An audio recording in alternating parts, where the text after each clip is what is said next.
Amsterdam, welkom! We gaan los! Ik zie full house, dus een goed teken.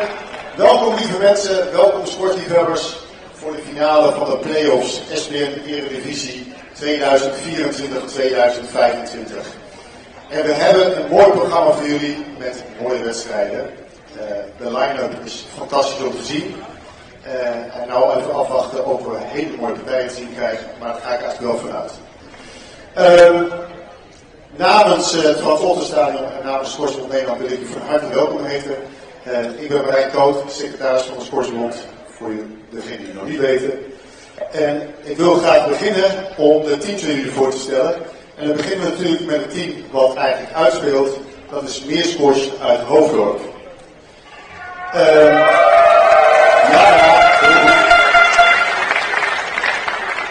En Meersquash is eigenlijk heel goed in deze play-offs gekomen, want in de halve finale wonnen ze van Coulisse Twente.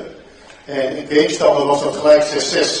En op speelpunten, 3 speelpunten, trok Meersquash de overwinning aan toe en staan nu in de finale. En dat mag zeker een applausje hebben.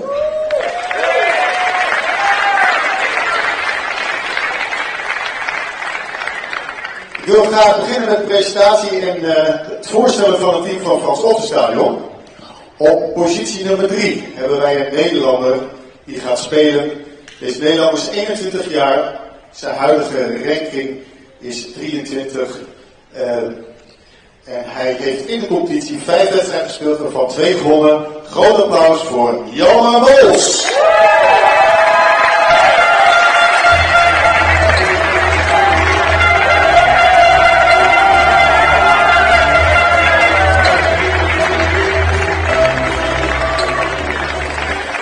Op positie nummer 2. Een groot aanstormend talent in de wereldarena van squash. Uit Engeland, 19 jaar, staat 27 op de wereldranglijst. Heeft voor Meersquash 2 wedstrijden gespeeld, waarvan 1 gewonnen. Heel groot applaus voor Bryant.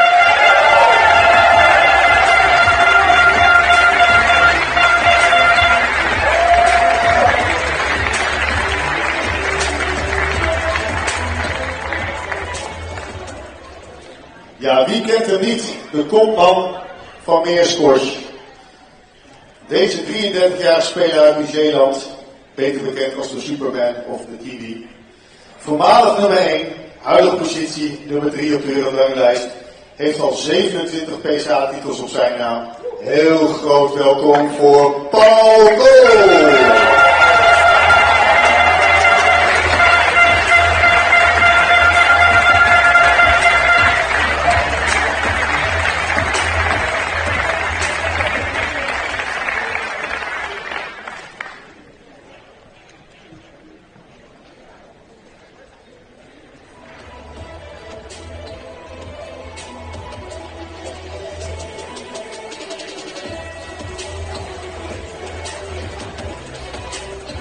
Dan gaan we verder met het team van het Frans Otten Stadion.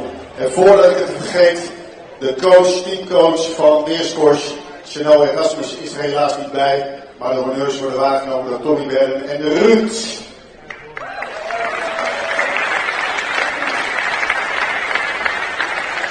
Gaan we verder naar het team van Frans Otten Stadion. Op positie nummer 3, de nummer 8 van Nederland, 22 jaar. Staat 190 op de wereldranglijst, heeft 4 wedstrijden gespeeld, 3 gewonnen. Groot applaus voor Sebastian Hoffman.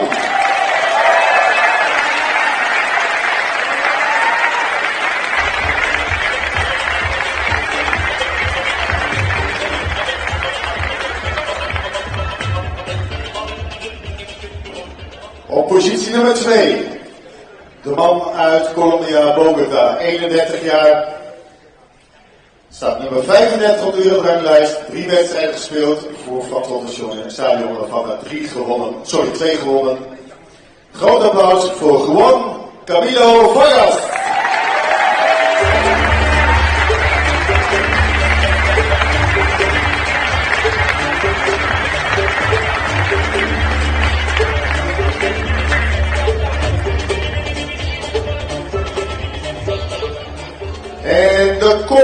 Voor het Frans Otten Stadion op positie nummer 1. 28 jaar uit Egypte. Nummer 9 van de wereldranglijst. Heeft al 11 PSA-titels achter zijn naam. Hij heeft voor het Frans Otten Stadion 2 gespeeld en dus ook 2 gewonnen. 100% winrate. Groot applaus voor Soliman.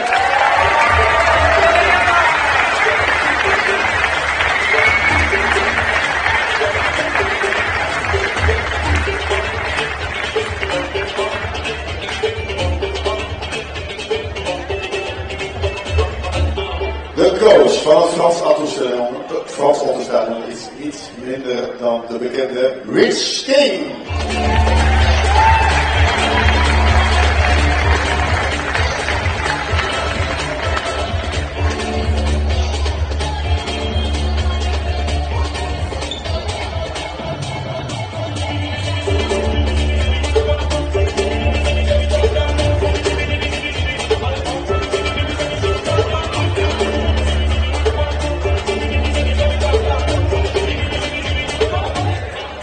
Ik zal straks nog een korte introductie geven van de nummer 3. Op nummer 3 gaat spelen zo Hoffman tegen Hoffman. Heel veel plezier!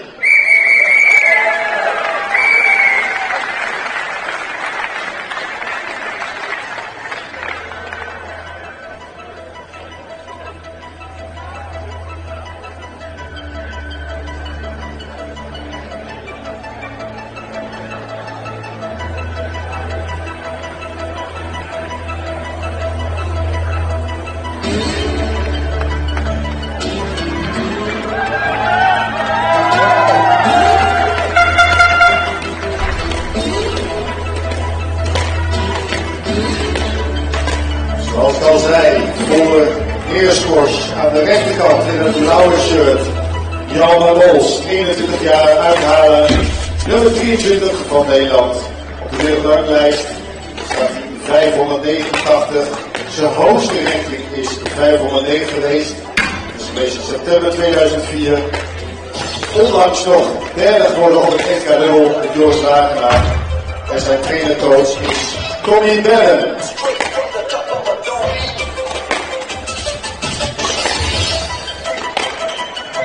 Aan de linkerzijde in de rode sweater Hoffman. 22 jaar, nummer 8 van Nederland. Wereldranking 190. Hoogste ranking van maart 2004. 175 geweest. Zijn trainercoach is Oma Bryant.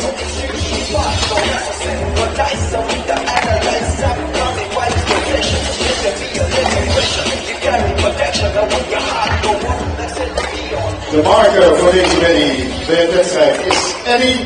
De referee is Rick.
Right about now, the Funk Soul Brother. Check it out now, the Funk Soul Brother. Right about now, the Funk Soul Brother. Check it out now, the Funk Soul Brother. Right about now, the Funk Soul Brother. Check it out now, the Funk Soul Brother. Right about now, the Funk Soul Brother. Check it out now, the Funk Soul Brother. Right about now, the Funk Soul Brother. Check it out now, the Funk Soul Brother. Right about now, the Funk Soul Brother. Right about now, about now, about now.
SBN Eredivisie 2024-2025, the men's final third sprint match. Johan Mols of Squash to serve. Sebastian Good Hoffman evening, everybody, and welcome to Amsterdam to the final of the Dutch Premier League Squash 2024-25 season. We have a match between Frans Otten Stadion playing in the red and Meersport from Hoofddorp playing in the blue. And I'll be host today. My name is Daniel, and next to me is Megan. Shut up, Daniel. Oh, I mean Meike. Welcome, Meike. Hey, Daniel. How are you? I'm very, very fine. Very excited. We have a very nice matchup ahead. It's the best round of the men's Premier League we're going to see.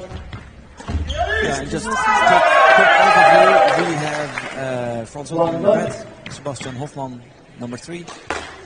And number 2 we have Juan Camilo Vargas, number 6 in the world. And number 1 we have Yusuf Soliman, number 9 in the world. But Meersport is putting a pretty exciting lineup against it. Yeah, so On strong. number 3 they have Jan Mols. On number 2 they have English wunderkind Jonah Bryant. I'm a big fan. And on number 1 they have world number 4, Yes. Paul Cole.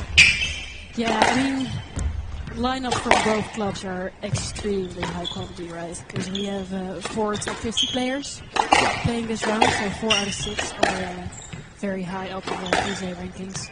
So yeah, it's pretty incredible, and I must say, the Frans Otten Stadium here is absolutely packed. It's packed. And even the side stands are being used. They're upstairs as well. The main stand is completely full. It's very hard to find a nice spot there. People are almost fighting. And yeah, I mean, I love to see it, guys. I did expect some audience, but this really exceeds my expectations. Yeah, mine as well. I'm very excited, and I'm even more glad that we have the best spots in the house. Yes, we do. So We that's good. definitely do. Yeah. Okay, Mike, but a little concept of the rule of the night. 3 matches. The team that wins 2 matches wins the championship. Yeah, basically. So that's kind of it. Yeah, so this first match we have on here is very important because it's basically going to decide the rest of the atmosphere of the night, right? So if Meerscourse manages to take this win, they're very close to a championship. Yeah, if you're number one is Paul Cole, you have Paul Cole on the team, and he is the best player that plays in the men's Premier League. So you're almost clipped the nick there. You're almost secured of a win in the first position for Meerscourse. Yeah, definitely. But and that means that they only need one more win. However, never say never, right? Doesn't mean that Paul Cole is not able to lose. So first point on the scoreboard here, took quite long. I heard too low, but the score in screen is luckily is reacting. I see. It's 2-1 to Yellow Wolf right now. Well, the screen here in the slice is love all, so I was a bit confused. Yeah, and it's going to be it's tough because. Well, it's going to be tough for Sebastian. Sebastian is the higher ranked player. He should win this. But he plays for a packed home crowd. Yeah. Of which the half is like enemy crowd because it's Meerscourse. Exactly. And my nerves, right? They must be. Oh. Must be full of nerves. But so is Jelmer probably. Because as I said, I think Meerscourse is looking for one more win beside the number one position here today. Yeah. So there's a lot of pressure on Jelmer. Jelmer could seal the deal, like pretty much. Yeah. If he wins this one. Exactly. But yeah, I mean, this is not his home court, not his home club. Sebastian plays on this court many more times than Jelmer does. So I think he should be a bit more comfortable, especially in the first game. And yeah, as you said, Sebastian is definitely the player in favor here. I think out of the last 5 times they played, Sebastian won 3-love. I think Sebastian never lost to yet. What I could see on sports levels. Possibly. I think back in 2019 he lost a couple of games to him, but nothing major. So yeah, he should win. He's the favorite in this matchup. Yeah, what you can see is Sebastian is much more in balance when he hits a shot, and that shows me that he is in control for now, and we are just like 6 points ahead, 6 points in the game. Yeah, I mean he manages to stay in front of Jelmer quite a lot, and he's a good wingspan. Yes, yeah, tall guy. Jelmer is good, but he's more or less he's a little bit more hectic. I think he's more of a runner. Yeah. Not necessarily a very technical player.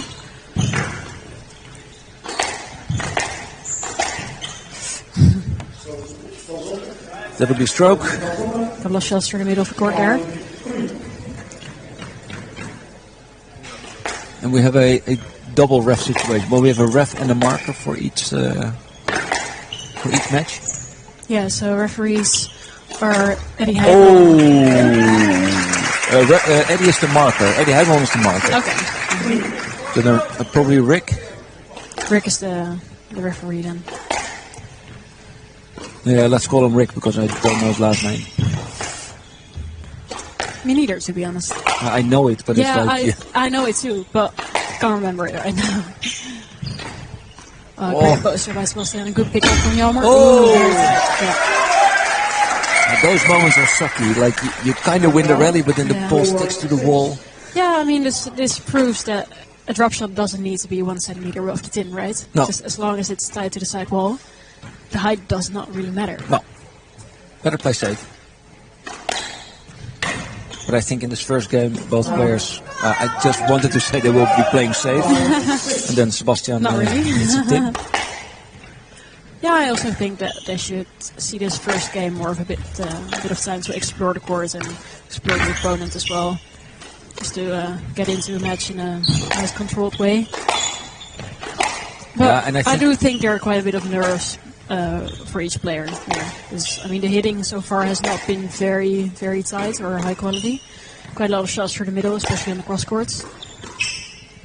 Yeah, but I also think like Sebastian should be able to out-rally Jelmer in the long run. I think so too. Just take him to the edge of each game, and after maybe 1.5 to 2.5 games, Jelmer will be out of breath and out of ideas. Sebastian just needs to keep it steady, keep it straight.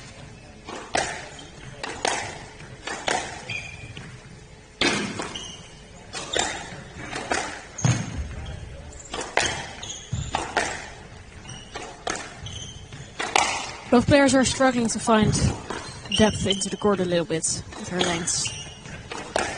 8 out of 10 shots bounce in or even before the service box. Ooh.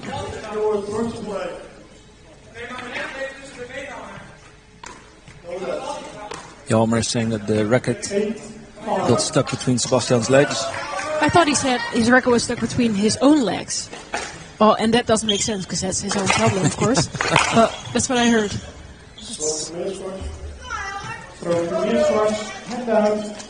But now there you already see a little bit of emotion coming in Jalmar's face. Yeah, I mean, of course, he's going to give it 100% from the very beginning. And he just really wants to win, I guess. Ooh, nice drop in the nick there. Nice little attack from Jalmar. 7-8. 7-8, so crucial rally coming up.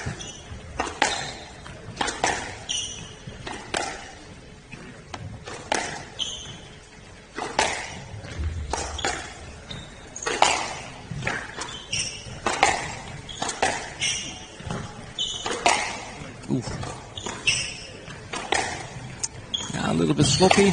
Yeah, from both players actually. Yeah, I agree. There was quite a lot of room to play that ball.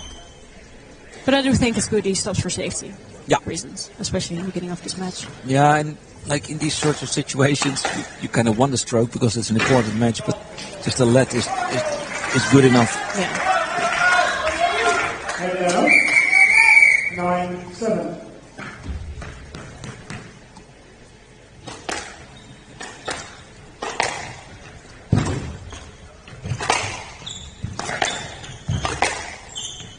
That's good depth.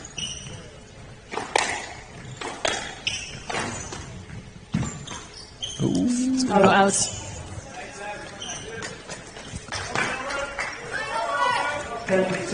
So first game ball, Maaike. For Frans Otten Stadium. I think the first game is not that unexpected. No, I don't think so either. It's to be fair, I do expect a 3-0 victory for Sebastian Hoffman, especially if he keeps on putting Jalmar under such amount of pressure. Oh, wow. Nice hold there by Sebastian. Great finishing rally. Okay, so yeah, that concludes the first game. 1-0 to the Frans Otten Stadium in games. And I think this is a very positive start.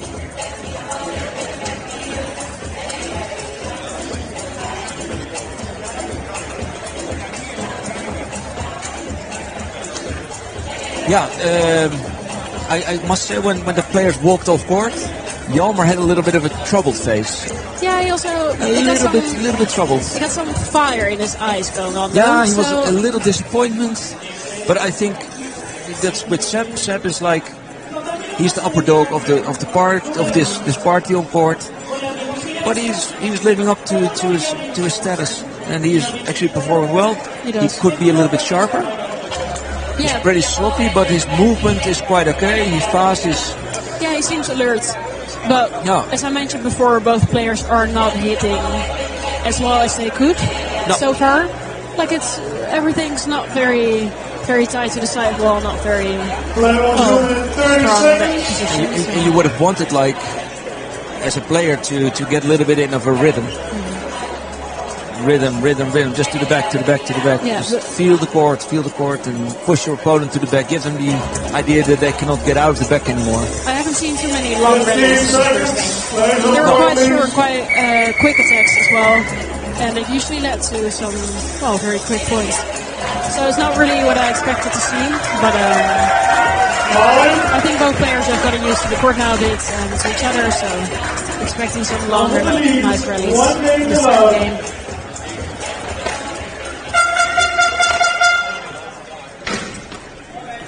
Low.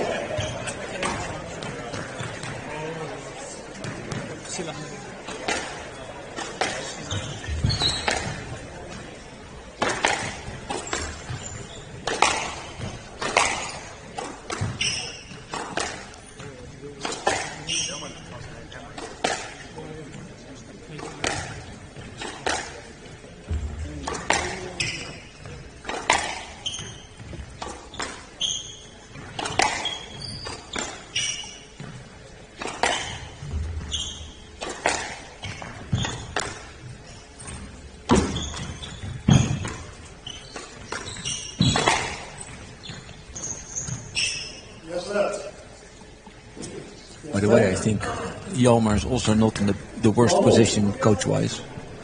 Coach-wise? If you have like Tommy Berde, Paul Cole, and Johnny Bryant talking you through the match. Yeah, I mean, could be worse. Could be a lot worse.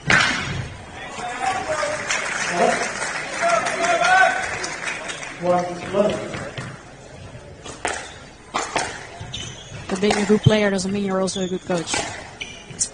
No, true. So maybe Paul Cole's advice is terrible. So if Hjalmar loses this next game, we're actually going to blame it on Paul Cole. Paul Cole's fault. That's easiest. Yeah. Easiest, yes. And now, 1-0. Oh, and for everybody watching at this moment, please subscribe to the channel. Because the more subscriptions the channel have, the more internet money it can unlock and pump back in, right back into squash. Ooh. And now, 2-4.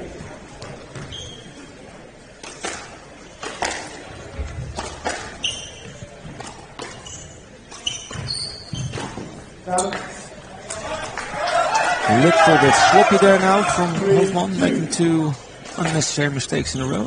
Yeah, to be honest, I find that Hjalmar goes for the second shot quite quickly, quite early on in the rally. And I feel like Sebastian Hoffman is trying to copy that a little bit. For example, here this post, he was not really in a perfect position to be playing that attacking post. No. I mean, Sebastian was in front of him, he was going to get it for sure. So yeah, that just results in non-forced error. And Sebastian is trying to keep up with Hjalmar's way of trying to find his way out of the rally by just attacking quickly, and that does not really work. Nice one. Ooh, lucky nick there for Hoffman. That's fun to see, like these both players, they can get every ball back when they're on the tee position. Yeah. And they just need one flawed ball of their opponent, and then they need to do something with it. Exactly. Yeah, I mean, every single mistake. Oh, nice one. Yeah. Wingspan Hoffman. Every slight shot of your opponent that's a little bit off, even a tiny little bit, you have to do something with it. Yeah. Like you have to be building up your pressure. You don't necessarily need to attack immediately, but you do have to produce a high pressure shot. And that's incredibly difficult because you have to recognize the moments to do that as well.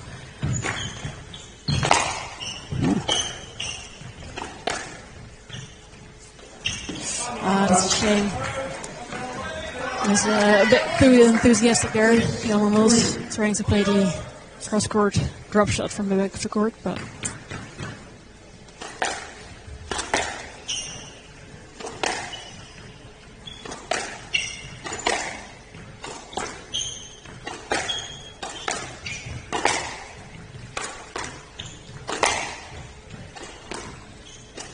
Oh. And another unforced error. Yeah, third one. In a relatively short time. But he's still ahead, 6-4.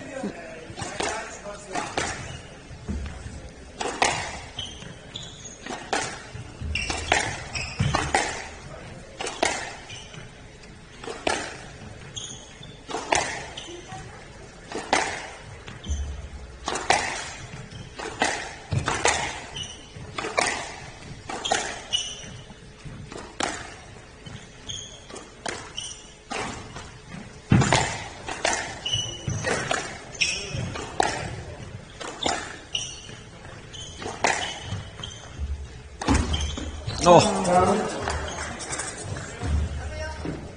He was aiming for a sharp post there. It's not very practical. It had to be a winner. Yeah, I mean... He waited too long. Sebastian was way back on the tee. Yeah, exactly. Hjalmar wasn't necessarily under a lot of pressure, so he just could have just chosen for the length as well. Would have been a better option. Yeah, I just think there are quite a lot of nerves going on at both players. They just seem a little bit off. Quite a lot of shots for the middle. It's not too sharp. Not too sharp. But I must say that Sebastian looks confident. It's going to be a stroke. Yes, left.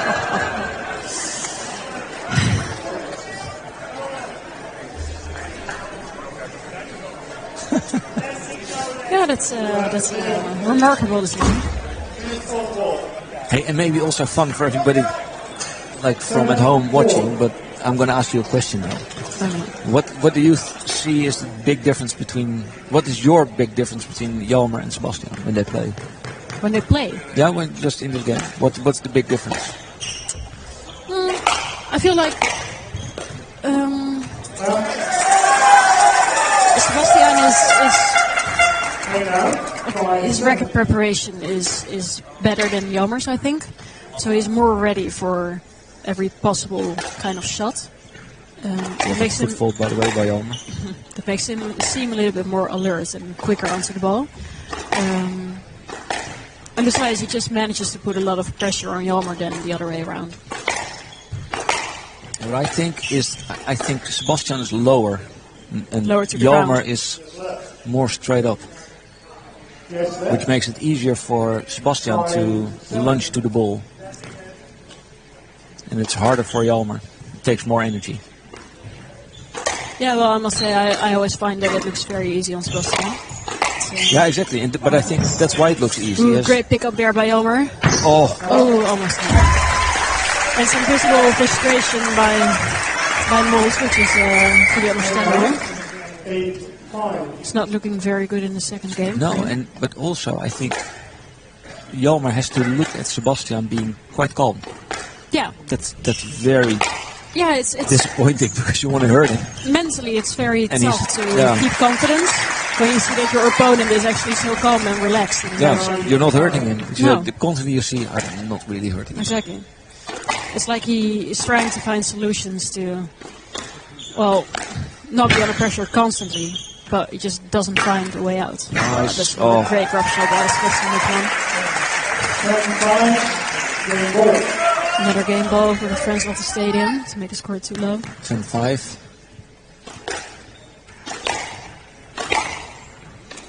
Down.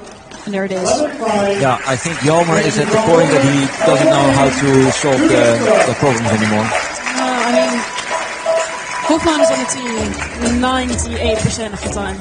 Yeah. Like, he has so much time to recover to the tee and therefore look at Jelmer, his possibilities very carefully. So if you would give Sebastian a nickname, would it be? What Not do you the think? nickname question. No, but I already have one because I already mentioned it, and I kind of liked it when I said it. But would you prefer Wingspan Hoffman or Sebastian Wingspan? No, the What first, would be better? The first one sounds better. First one sounds First better, one right? sounds better. Yeah. That is a, I don't know how to call it. It's an amazing nickname by him. You should tell him. I like the rhyme, but he has a good wingspan. Yeah, he does. And he's low. He He has a does, good lunge. Yeah, definitely. And he's tall, of course, so it's just it's a reasonable Yeah. yeah. So go up to him after his match and tell him about his new nickname. That's the second question. Should I tell him afterwards? Or should I Or just now. no? Or now? Or just having him hear it back tomorrow could also be. No, I tell him after this match. Or no, actually, I would shout really loud right now. He should have his. Do you know what we miss in sports? A headphone set for the players. So we Also, can get yes. some But I need advice. player songs.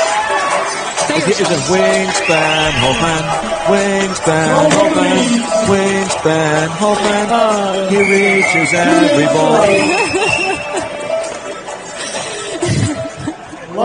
It's quite fun, right? This is gonna reach the top charts in the US for sure. Yeah, but like Top 40 in the nicknames are so 1.0, so 2020. We Oh. need songs now, player songs. You should produce a song for him. Yeah. It would be very popular.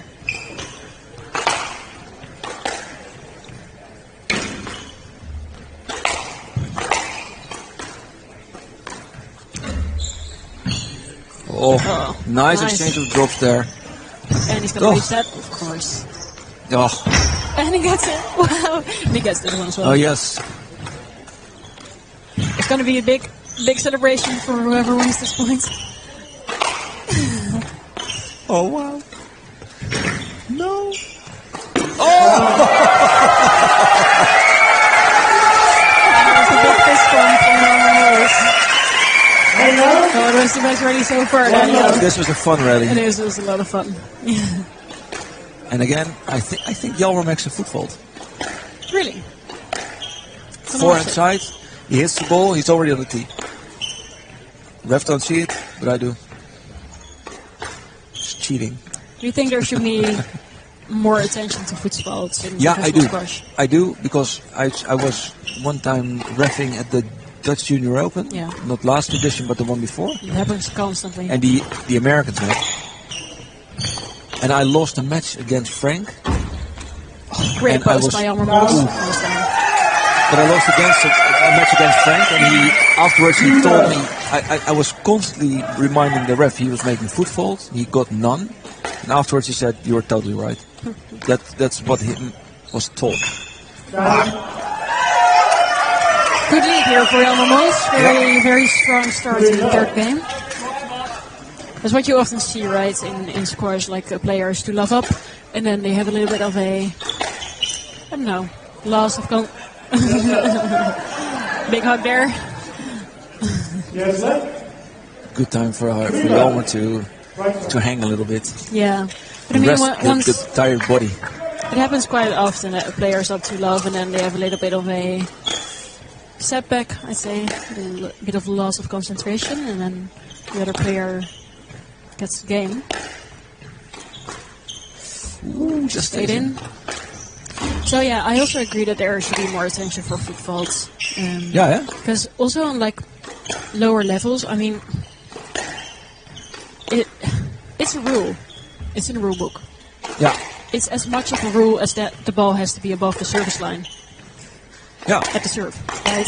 So people, sometimes I make I say something about it during a match, and then they're like, "Yeah, just don't be so silly, don't be so strict." But I'm like, it's just a rule. That's gonna be a stroke, yeah. I saw the ball. I think the ball was in. I think it was in too, but it was a stroke, so it doesn't matter. Okay. Watch the foot. This side's fine. Yeah, but these. Ooh. 5 love. Very strong beginning from Jalmar Mills. Watch the feet. Ooh, Yeah, it's he like lifts it up quite quickly. Yeah, professional stroke. Good. Well done. yes.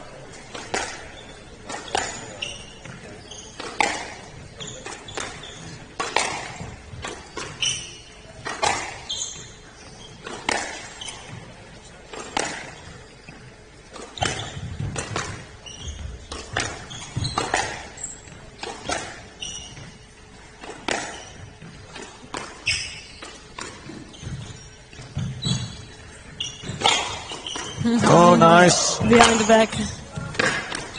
I like Oh, it. Jalmar Mills is really on fire here, Daniel. yeah, he It's, hits him. He hits him all right. It's great to see. Apparently, Paul Cole's advice is not that bad. Do you think Paul Cole gave an advice for Jalmar to go like short every ball? Not sure. Not sure. It's not really Paul Cole's game plan. Do you know what I learned about Paul Cole today? No. He never. I don't know how you tell it, but he never quit the tournament. He was never injured. He never withdrew from Withdrew. tournaments. That's the Yeah, word yeah. I'm looking for. I He know, never I know. withdrew from the tournament. Wow. That's A quite bit- incredible, actually. Exactly. That's like taking Never like, never. on the PGA Tour. It is a grapevine rumor, but still, it's something I could easily believe. Bit of luck Never. there from Jalmar Mills. Yeah, it's quite remarkable, actually. So he's never been See injured. that? Are you watching the feet? Yeah, I was watching it, but I'm not sure whether it's an actual foot fault. It's not the clearest. 3-7.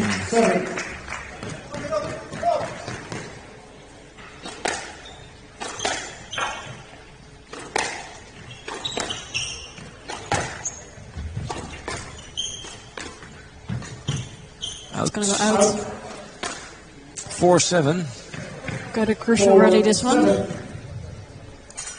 Now Sebastian is facing several crucial rallies in a row. Yeah, that's true, but this one's going to decide whether he's going to be able to keep up with Mols in the third game.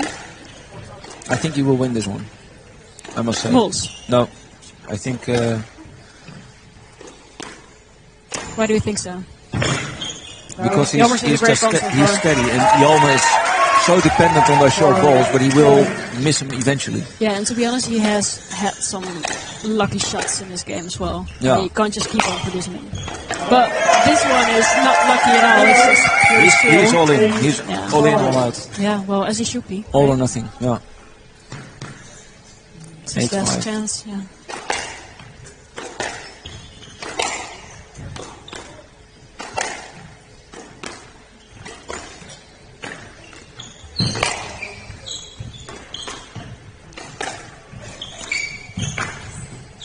Nice one.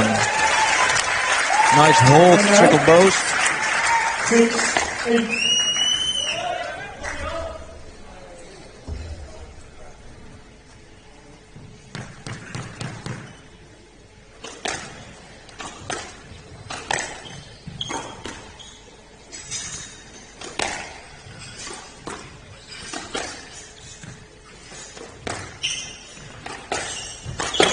Down.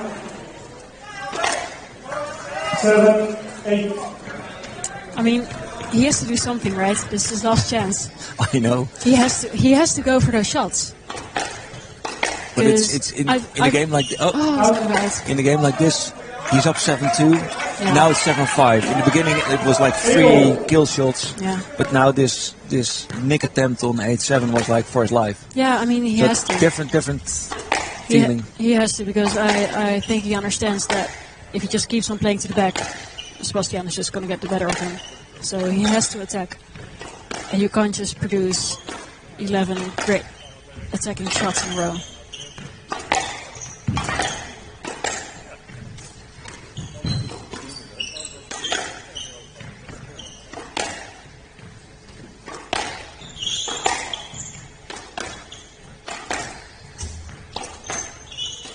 Oh!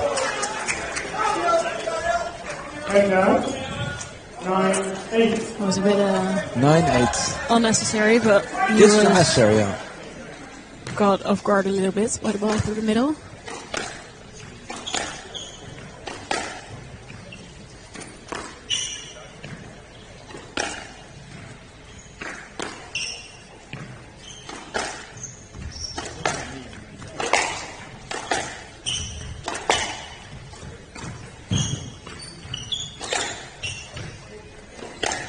Nice one.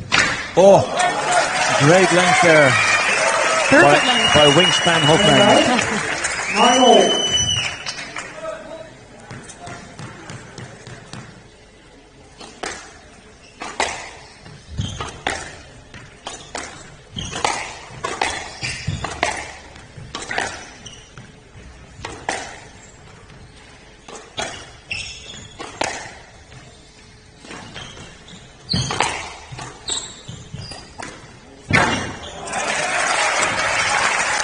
So, 10-9, Nijke.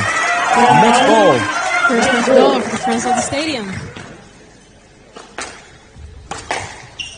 He's only got one though, so it's going to be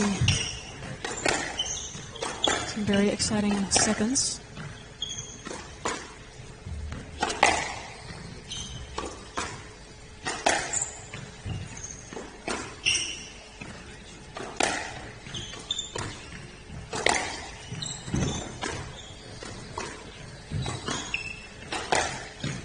Nice. Well. And there it is.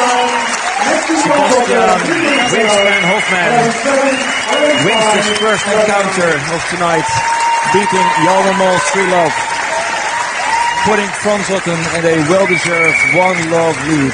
Definitely. I have seen a 110% effort from Jalma in this match. Yeah. He gave it all he had, but definitely First better ball player for this Frans time. Otten Stadion. Maaike, will we En will come back applaus later? voor Jalma. Marijn, right. So Sebas, wil je nog even uitkomen?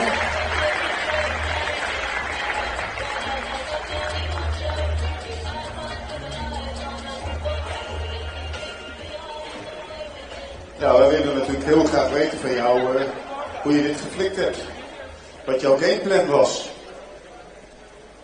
Nou, ik denk vooral rustig blijven. Het is natuurlijk wel een eerste groot event als dit met zoveel publiek. Dus ik dacht, vooral op mezelf blijven, focussen op wat ik moet doen. En dat heb ik gedaan. Heel mooi. Jij geeft aan het groot publiek hier. Ik denk dat dat ook heel mooi is, hè? Dat kan ook meewerken. Hoe ervaar jij dat? Geniet jij daarvan? Heb je daar tijd van te genieten? Geeft dat juist extra spanning? Hoe ervaar je dat? Ik vind het vooral gewoon heel erg leuk om te doen. Ik keek er heel erg naar uit en hoorde dat ik deze finale wil gaan spelen. Voor deze geweldige crowd. Dus alsjeblieft een applaus voor jezelf. Ja, ik vind het gewoon een hele toffe ervaring. Ik denk dat het alleen maar weer zin geeft om echt veel te spelen. Goed zo, mooi om te horen. Dankjewel. Blijf allemaal zitten. We hebben straks een hele mooie uitreiking voor de NL-teams. Ik ga zo het woord geven aan Arjan Jansen, bondsdirecteur Sportbond Nederland.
Dat twee teams tegelijk Europees kampioen worden. Dus dat was echt fantastisch. De sfeer is ook ongekend geweest. Jullie hebben misschien de beelden op diverse plekken gezien en ook in de livestreams. En Elke, jij was Benjamin van het team. Al veel EK's bij de junioren gespeeld. Maar hoe was het nou om een EK senior te spelen? Ja, bij de junioren wel gespeeld, maar dit was de eerste keer senioren en ik was erg zenuwachtig.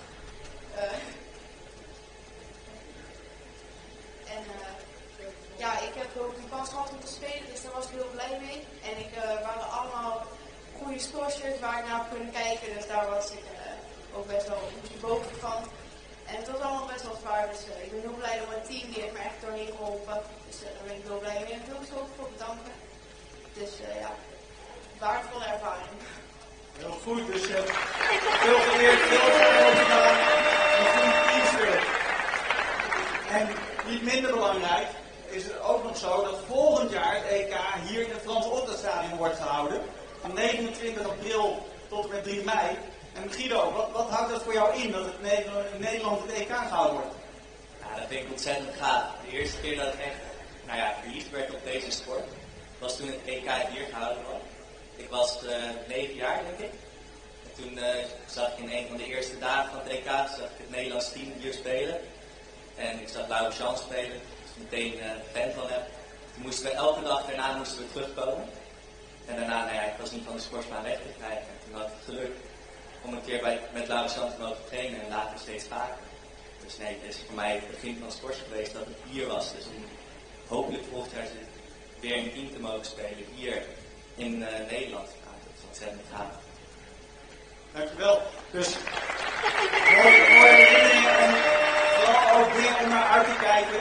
Ik denk dat de competitie onderling heel sterk zal zijn, want inderdaad wat je zegt, veel spelers en speelsters staan te trappelen om hier volgend jaar te shinen op deze baan. En voor nu wil ik jullie vragen nog één keer een enorm applaus voor de Europese kampioenen.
Ik denk mooie impuls voor het squash in Nederland om deze teams weer terug te zien in de A-pool van de EK-teams.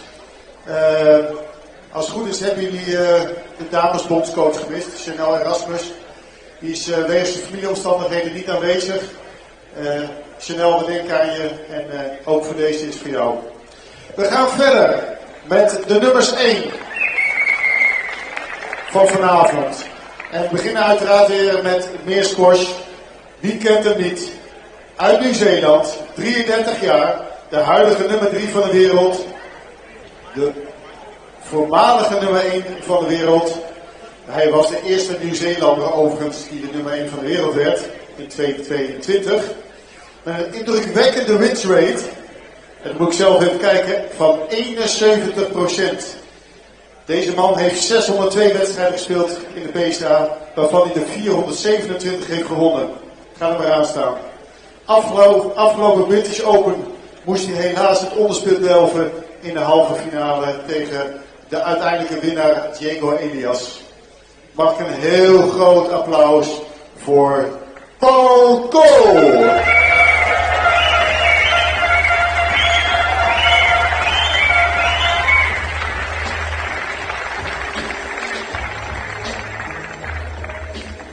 En Paul gaat het opnemen tegen de nummer 1 van het Frans Otten Stadion. En ook geen kleine naam hebben we in het huis. Deze man uit Egypte, 28 jaar, de huidige nummer 9 van de wereld. De hoogste ranking heeft hij ook sinds juni 2025, nummer 9 van de wereld. Met 11 PSA-titels, met een indrukwekkende winrate van 62%. Geef een groot welkom en applaus voor Youssef Soliman.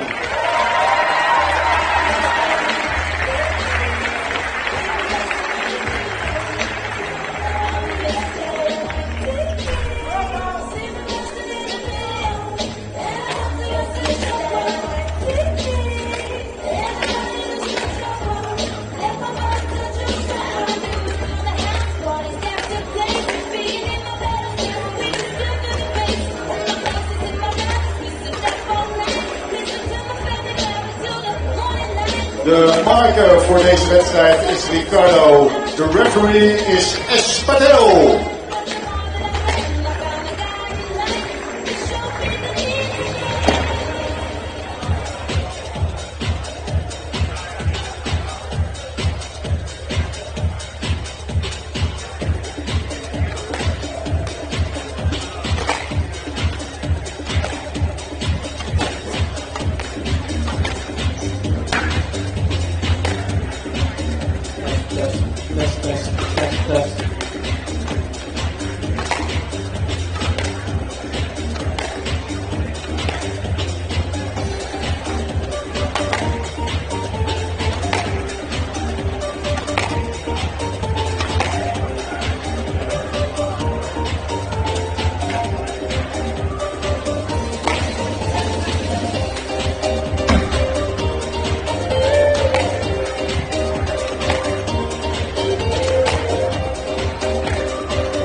Bye.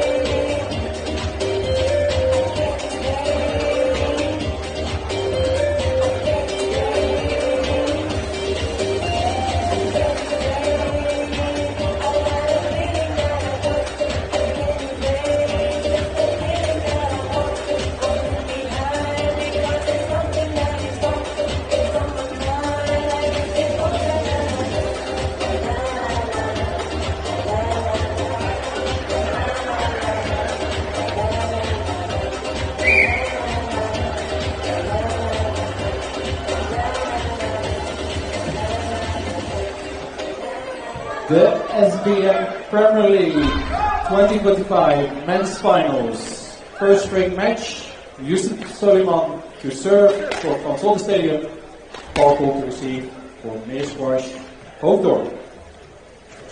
Welcome back everybody to the second match of this playoff final of the Dutch Premier League season 2024-2025. We have Frans Otten in the lead, leading 3-love by the win of Sebastian Hoffman. And now it's up for the big one between Paul Cole from Meersquash and Youssef Soliman from Frans Otten Stadium. And with me, I'm very excited to say, I have a very special guest tonight. I have Erik van der Pluim. Not only are you 3 times national champion in Holland, not only are you the last champion to win the championship with a wooden racket, that's right, but you are the one and only leader of the team that won Frans Otten the championship back in '86. Yes, that's right. Then I was a national champion with Frans Otten, and it was ASC. It was the club, who belonged to Otten, and we won the championship for the first time and the last time. And was there a playoff involved as well, or was it just a league?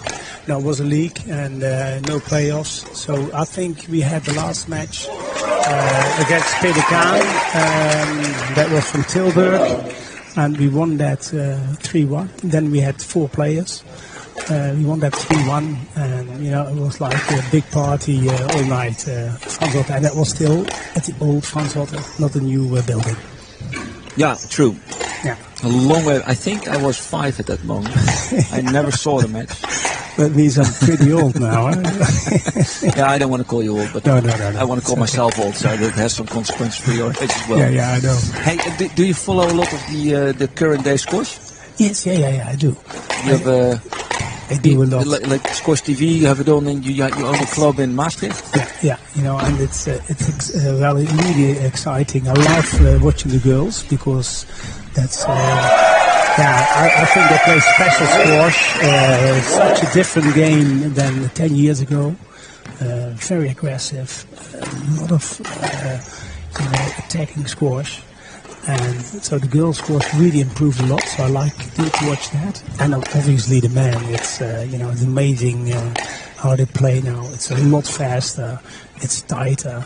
And also they really go for the shots. And in my time, we sometimes had rallies from 5 minutes between, along the side court. Yeah, and everybody at home, I don't know how young our listeners are, but it was you had to win the serve before you could make points. That's right. Yeah. 1 yellow dot ball. Yeah. And you even had a second serve, huh? We had a second serve in the beginning. It was until 9 points, and you could only score a point when you were serving, and the games were very long, and the second serve, and that was stupid for squash. It's hasn't got any meaning. And your sons play squash as well, Tim and Thijs. Yes, that's right. Pretty good players. Yeah, like in the juniors, they were in the national team, Dutch team. And Thijs, the youngest, is still involved in squash. He's in New York now to run a club and coach there. Yeah, nice. Yeah, I know. He was here for the World Masters. Yes, that's right. Yeah. I've played him a couple of times, so we are friendly. That's right. And the good thing is that we know Paul Cole quite well, because Thijs lived a couple of years in Hoofddorp, and Paul was also in that house, so they lived. Oh, nice. Yeah, they lived, I think for a year. Well, and your they son's trained doing quite together. well because he also works with Jonathan Power, That's right. Yeah. former world champion. Yeah. Not too shabby. No. But that's nice. Obviously, I know those guys, and we've got the contacts, and if somebody's involved in squash, it's easy to make contact. Yeah. Oh, that's very. Is he watching right now? Guys, are you watching? Yeah, I think so. Or he's working, in New York. You don't really have a lot of free time. No? Yeah, that's also true. Hey, and what can you know Paul Cole a bit? Yeah. And what can you tell me about the game for everybody listening? Yeah, he's very steady, and as you see now, he really knows exactly where the ball goes. If you're watching, his opponent, I don't think he will go the wrong way against an Egyptian, and that's tough. That's a beautiful shot. And he's the only one who goes the right way all the time. And the Egyptian players are very skillful. So if you don't watch, what they really do well when they hit the ball, then you're gone. And that's Paul's very strong in that. And also the finishes nowadays. I think what Paul Cole does very well is from beginning to the end, and it doesn't matter if it's like 1 hour, 2 hour, 2.5 hour stretch. Yeah. He will mind his technique. That's right. Yeah. Rack it up. Yes. Think about how he's gonna swing through the ball, how his body stance is. Yeah. And I learned prior to this match that he never withdrew from a tournament. No. He's never injured. No, that's right. He's a tough bastard. And I thought his nickname was Superman because he sometimes dove to the ball. Yeah, he dived. Yeah, but I think right. he cannot get hurt. That's no. No, and I think that was the old days that he was diving to the balls, and that's not very smart because when you dive to the ball, you can get injured, quite quickly. And also, you make the court slippery. Yeah. So, he stopped doing that, and that's good. And nowadays, people also, your opponent can stop the rally if you dive, which I think is a good thing. Yeah, obviously, because it's it's dangerous for yourself and for your opponent, and and that's a great shot. Oh, second bounce in the neck there. Yes.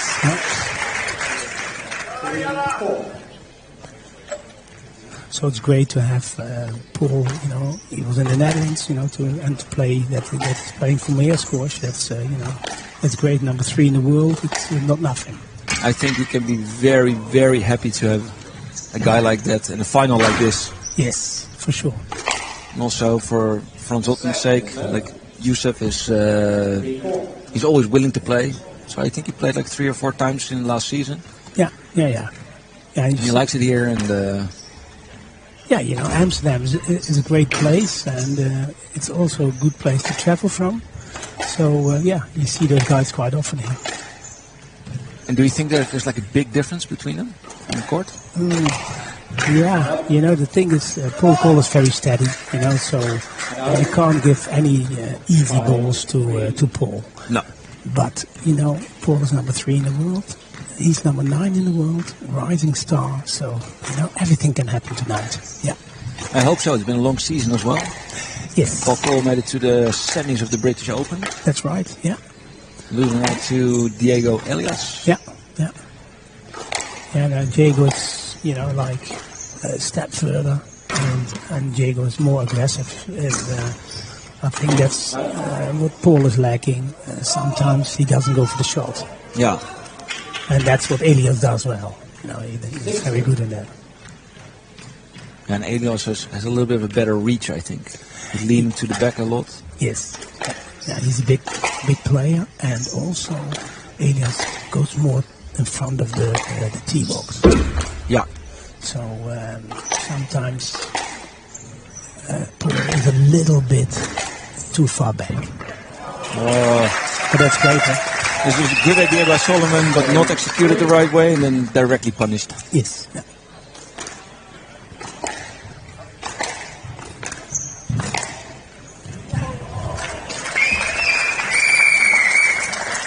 That won't happen with Paul, huh? He won't go the wrong way. No. And you see Soliman, Yeah, he goes the wrong way.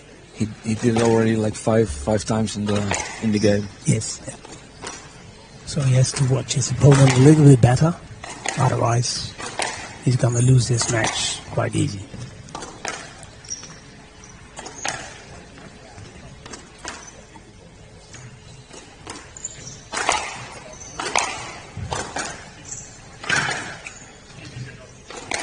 So when Cole plays a cross, it's like the width seems just perfect. Yes. Just too far for a volley, but also not far enough to bounce back into the court too early. Yeah, that's right. And that's, you have to play across court. So that your opponent can't volley the ball. If you can't volley the ball, it's a bad cross court. Otherwise, you can play a lob cross court. You have to lob it. Exactly, yeah. And that's what he does well, you see? The width is good. And Paul volleys the ball.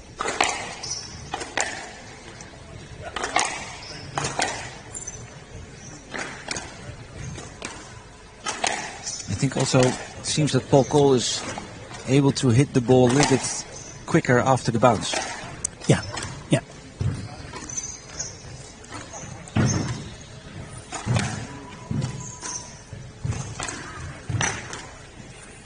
Pressure now used Soliman. Yeah. It's not a tight shot, so he's not asking for a let, and that's right. He could have got it there, I think. Yeah, but the ball was tight, and that's in squash nowadays. If you play a shot like that, you have to go for it. If you don't go for it, you don't get let. Yeah. But it's also ethics. Like when how's he on court, and he just like they have on the rugby field. Yeah. Respectful to the opponent, to the ref. Yes. It's important in squash because it's a racket game. You're both in the same court, so you have to respect each other. Yeah. Don't bump in each other, and that's why you have to respect the referee also. They make mistakes sometimes, but that happens in this game. Great shot. Oh, what did he do there? It was already double bounce, I think, but... Not sure on the pickup. Play it like please. It was dodgy. It was dodgy. But I think it was good by the ref to let it play on. Yes, if you're not sure as ref, don't stop the rally, just go on. But he did a very funny movement with the racket in the front there. Yeah, a little bit of obstruction, but it was good. You see, they have to play the ball tight, otherwise, that's a great shot. Yeah, again, Yusuf was also already going to the wrong direction a little bit. Yeah. But Paul waits. He waits, and then... Oh, nice one. I like those Aussie boasts. It just happened there. It was a beauty.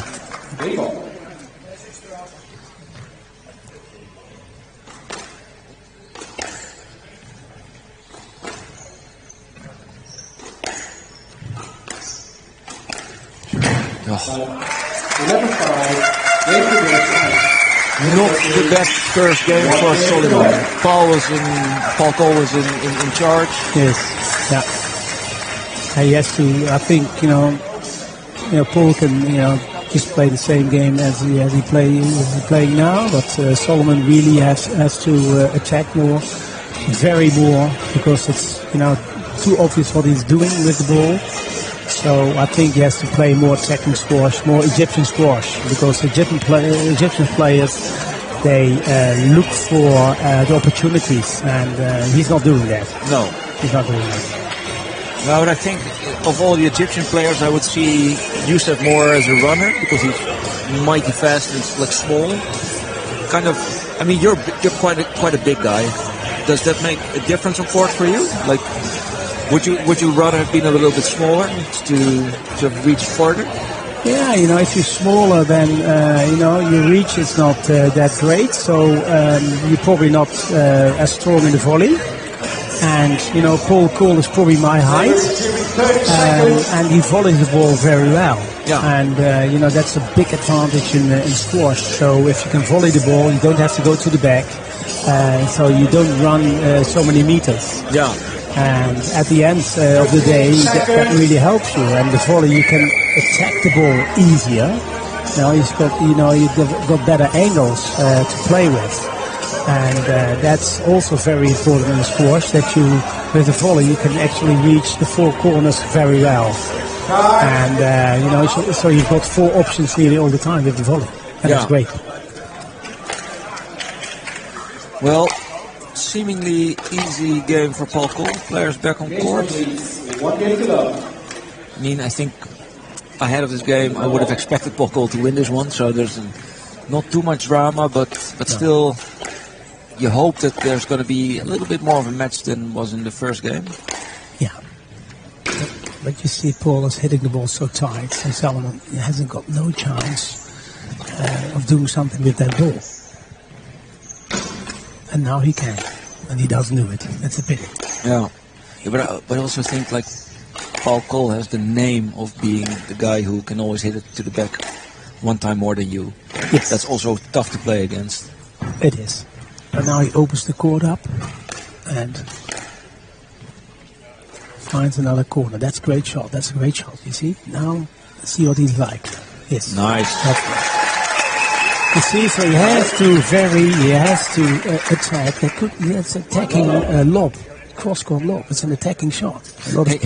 In this case, so Paul Cole plays a sort of drop lob from the back.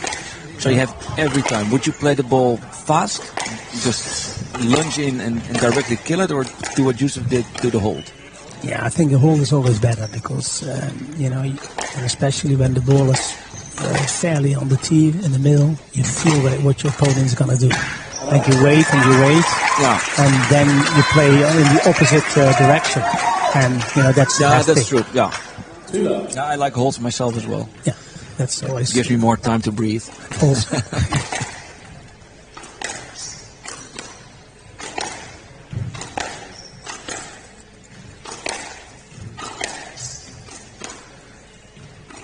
He stays too much on the side. Yeah, change it. That's it. Now he's gone.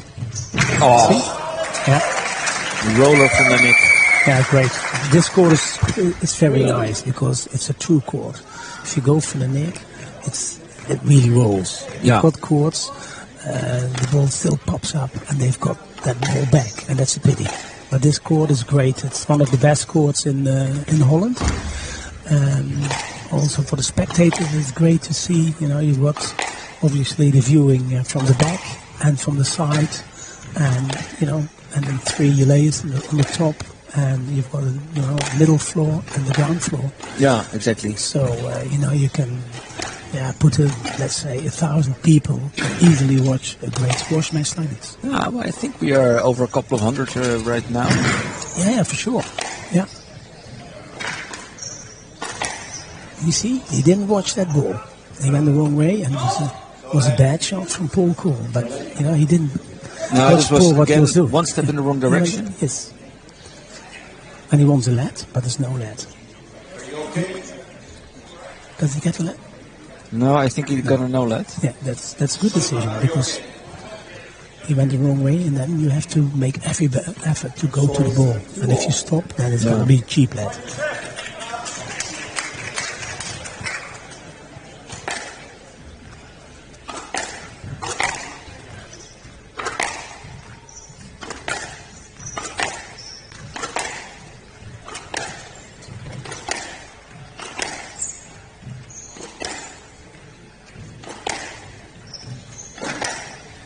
Good shot.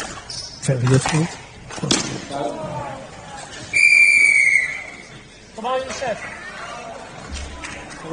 Yeah, he's really in trouble. Still close in the beginning of this second game, but he doesn't look at ease. No.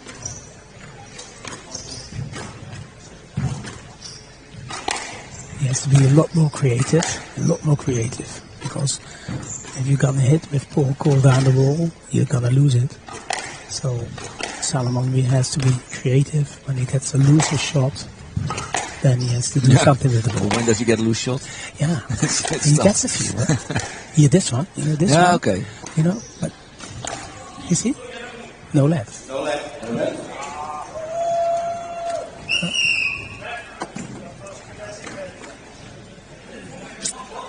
I'm watching.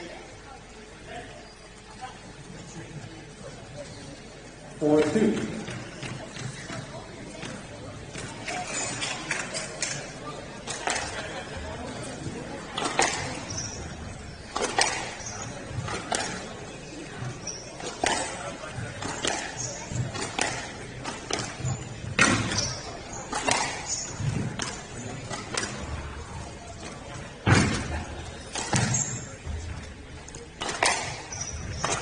I also like the football that, like, when the ball has a tough angle, you have to reach over your head. He still knows how to produce, like, well-aimed balls to the back. Yes, yeah. But you know, if you can see his racket head, you know, it's always stable when he goes to the ball. You know, it's there, and then his racket head doesn't really flop. It's there, and then you can hit. Yeah, the wrist is constantly 90-degree angle. That's right, and so then you can just play, you know, nearly every ball in the book. I like the way how you whisper, by the way, because it makes it more exciting. Yeah, it is, you know, because I like to watch also. So it's like.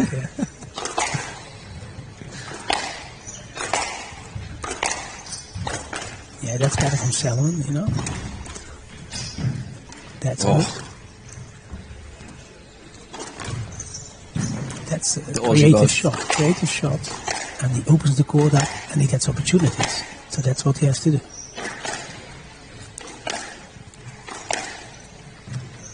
But Paul is a king in getting back to the basic squash. Yeah, and now the rally is normalized. Normalized, yeah. And Soliman here didn't watch the ball. Yeah.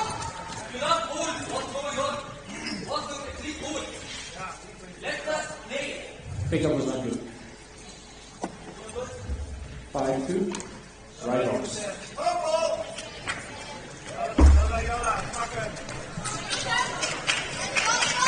It looked like double bounce, huh?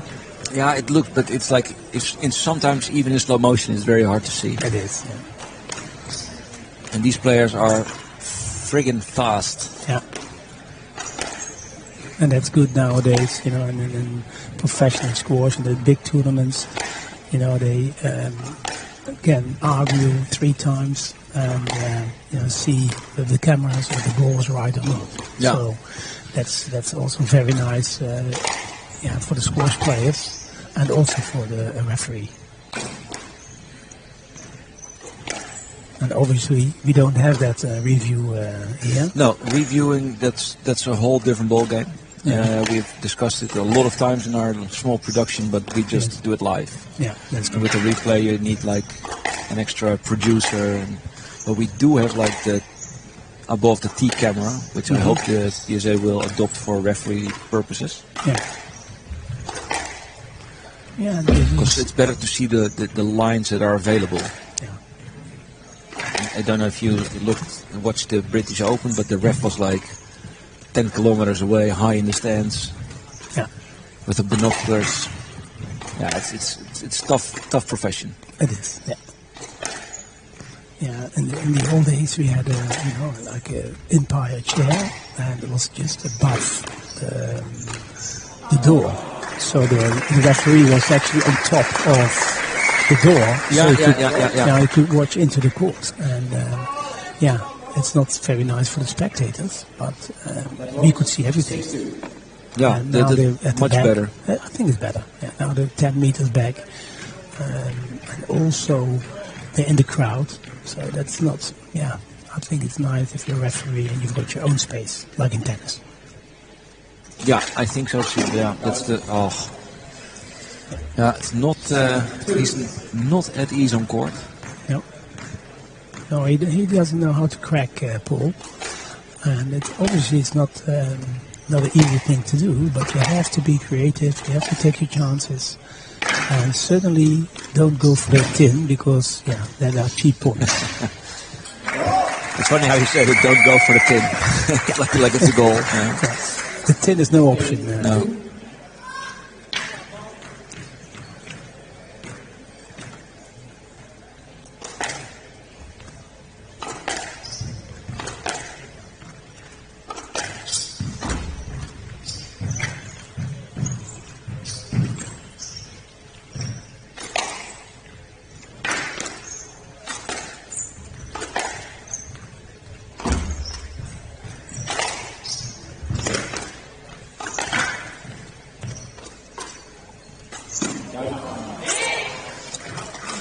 Paul also, he saw it coming already, that shot. It wasn't a tin, but Paul already saw the shot, and he was already moving forward. So I can really see how you think that. Yeah. But he's so calm. Yeah. He reads it. He reads it. Yeah. I think he's a very smart guy as well. Yes. He should be good. I know he's good at golf, but yeah, he must be good at golf because he keeps his head still when he hits the ball, and that's in golf also very important. That's a stroke. Oh, you're right. Nice. See, that's why we invited him. He knows the game. Yeah, because he saw the shot coming and he was going there. And Paul was in the way, between the ball and the opponent, and then it's always a stroke.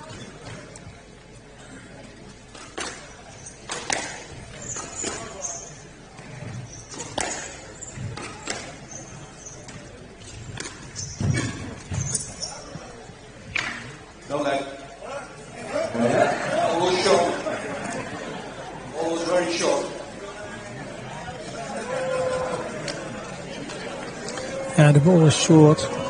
In one way, you could say, hey, the referee could give a lap. But also, I think Paul could go to the ball because he was bumping too much in the opponent. Yes, and the way was clear, and then go to the ball. So next time he will do that. Now, 10-4, game on.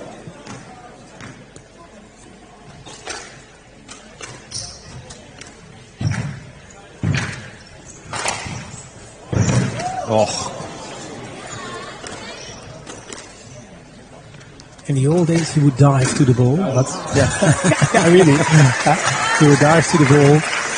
But now he's using his footwork very well. He's strong.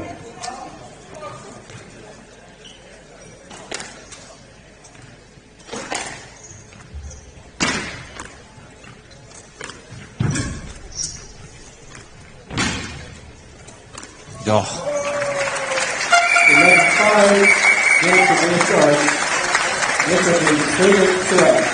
Yeah, Yusuf is kind of getting smashed out there. This is a big difference. Like six spots on the world ranking. Two top 10s. Yeah, it's great. And it's home court of Yusuf Soliman. Yes, home court.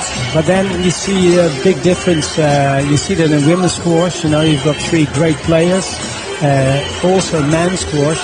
The top four now, Frak is not there anymore, but they were really on top of the game. And Paul Cole is one of them.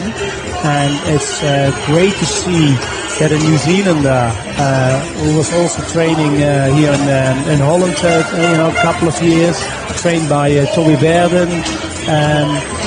He was like, to have a player like that in the Egyptian world, because it's quite dominated by the Egyptians. You've got Elias from Peru, who's the number 2.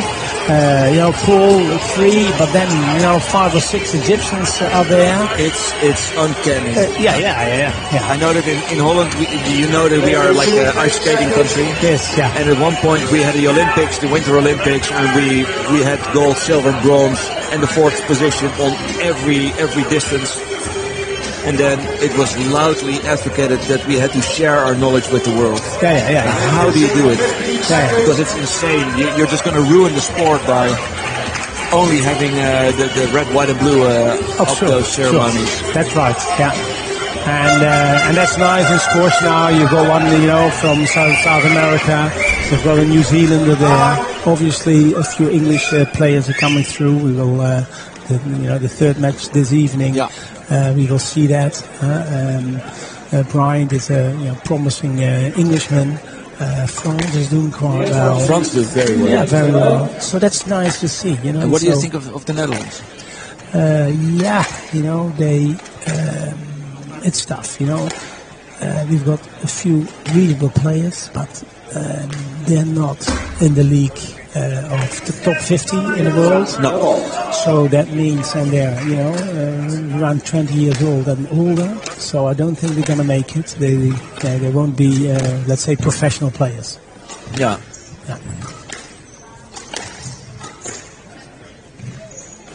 So, and the professional players, I always say you have to earn your money with playing squash, playing matches, and then hopefully you. So to make the squash profitable. Yes, and if you can't do that, then you're not a professional. Yeah. No, but I do also think there's recently there's been a lot more money flowing into squash, with especially in the States. So yes. The States is unreal. As I told you just now, that my son is in New York, and the big tournaments are all in the United States. And the thing is, college squash or university squash is very big. Yeah, I know. We have a Dutch player there, Guido Lindner. Yeah, so they've got big teams. They have 9 players. Yeah. And Harvard is playing, and Princeton is playing, Washington is playing. All the big universities have their own league, and so also the Americans now, they find squash, saying, hey, then I can come into a college if I'm a good squash player, then I've got an advantage. Yeah, exactly. Yeah. Above other students. So squash is very, very hot in the United States, and it's important because in LA. In 28, we've got the Olympics, and squash is there. That's like a life dream. No. It's a dream, and especially for the Americans. And also, what you don't see is in China they're investing massively. Of course. Like the former England coach Cameron. Yeah. He went there. Yeah. They might even. I don't know if they will be in time for the 28 Olympics, but if China and the States invest now, then I think we will also be added to the Australia Olympic Games and to the India or Egypt. Yes, yeah, it's numbers obviously. That's nice to see. It's a sport worth investing in. I mean, it's like it's fun, but it's still relatively cheap, I think. It's cheap and it's a very healthy game. Also, so that's the most important thing. It's for your body it's very healthy, for your brain it's very healthy. You're there alone, so you have to cope. With everything what happens, you have to cope with yourself. There's nobody who will help you in the court. Yeah. So you get after a while you get a very strong person and a very strong personality, and your body is getting very strong because it's a physical hard game.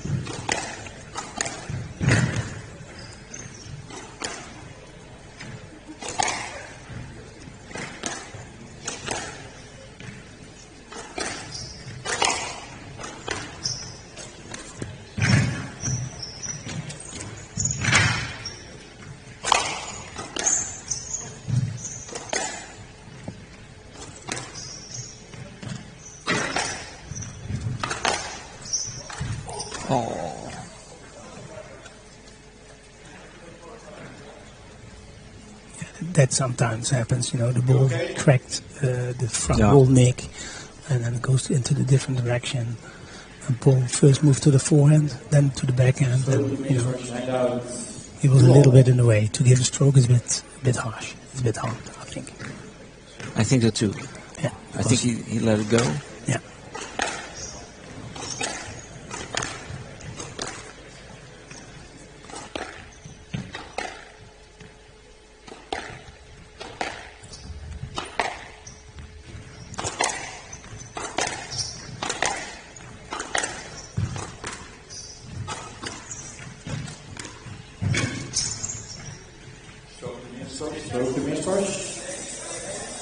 I must say, Cole's drop shots have been immaculate this whole match.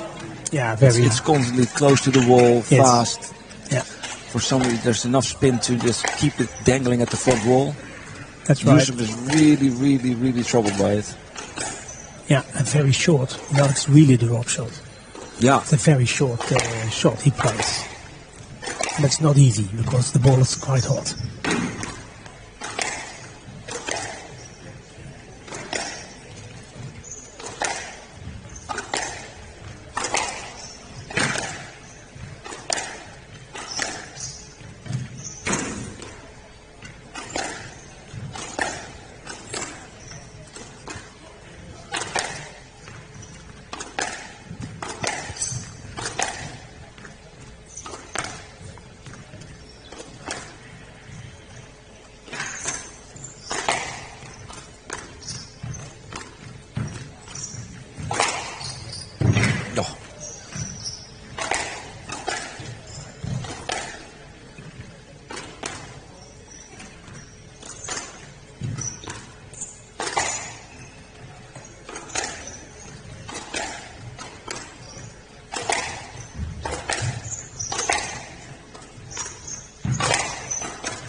Oh, great rally there. And again, a very, very good drop shot by Paul Cole. Yeah. He chooses the shots very well. Yeah, that's obviously, he's been in the top for 7 years now. And, only 7? It feels like he's been like furniture in the top squash. Yeah, but he's always there, and that's not easy.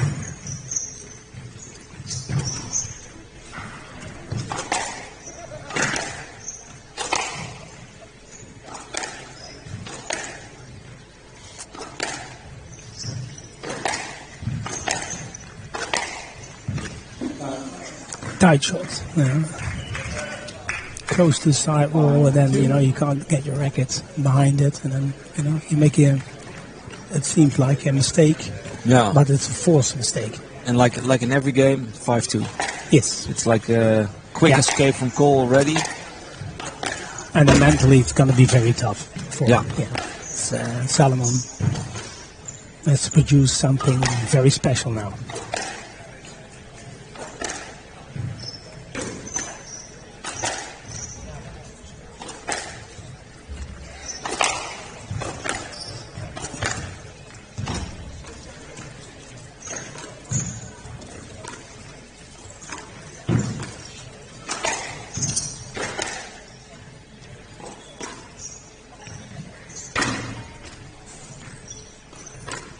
That's nice.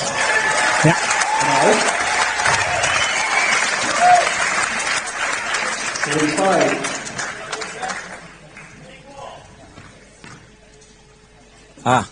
I see Paul Cole getting some wet hands there.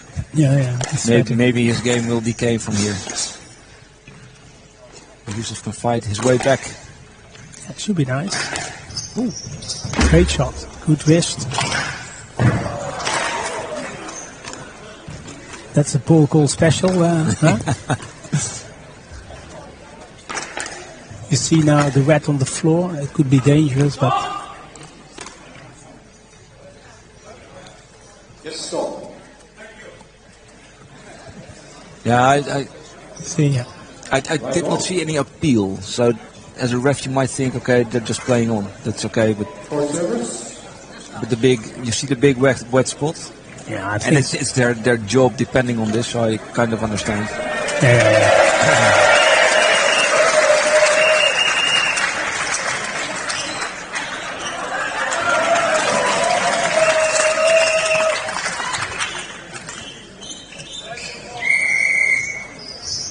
Yeah, the court sweeper gave Frans Otten the lead in the match.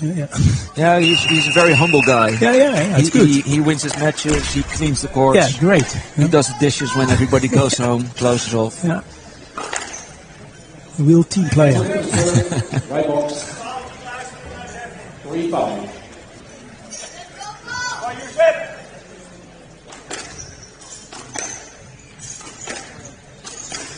Great shot. Yeah, it's immaculate dropping, man. Yeah. And you see that with the volley, it's so nice. You can play the ball a little bit down, and then you see again, beautiful stroke. I would have given a let. He could have gone around, but he just chose to make himself wide. Yeah, but the ball came in the court, so. Yeah, I know it's all tough, but it's tough for him. I just think that 6-3 is I'd rather have 5-4. Yeah. Would be nice for the crowd when he wins this game, but it's a tough one. 6-3. Yeah, the racket wasn't ready. It was a stroke situation, but the racket is too late. Too late, and he didn't go really aggressive to the ball. That's.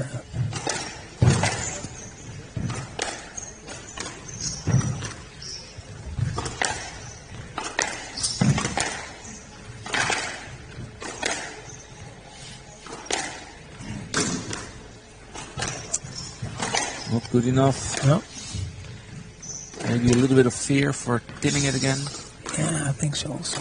The difference is when Paul Cole plays a cross-court lob, he doesn't volley the ball. He lets it go to the back. He volleys it, that's good. But normally he doesn't let it go to the back. And you don't know what's going to happen in the back. Right? Paul will always volley the ball. Here, you see? He volleys it.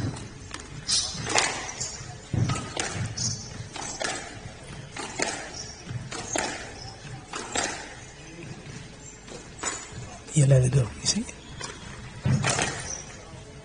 Oh,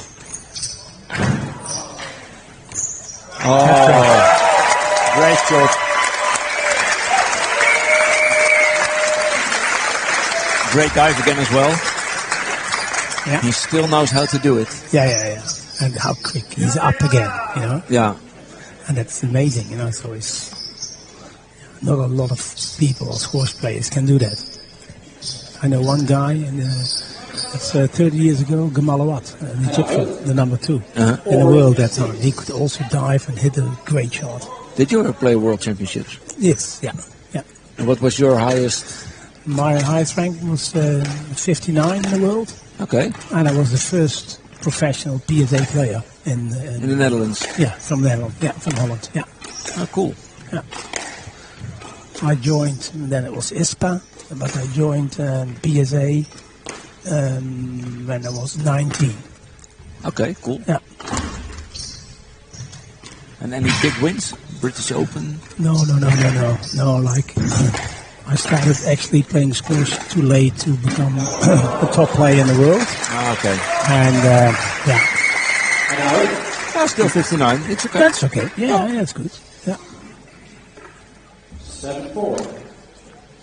And another tin ball by Soliman, by the way. Just missed it while we were talking about your past. Yeah. Also an unforced error, huh? Yeah. And that's what Paul doesn't do. He didn't really play unforced error yet in the whole game, in the whole match. Now, I also think that by playing the way Cole plays, he forces you to play unforced errors. Yeah. So it's actually a forced error. Yes. Yeah. But Soliman is probably very well trained, so sometimes he shouldn't hit the ball down. Yeah. That's he's number 9 in the world.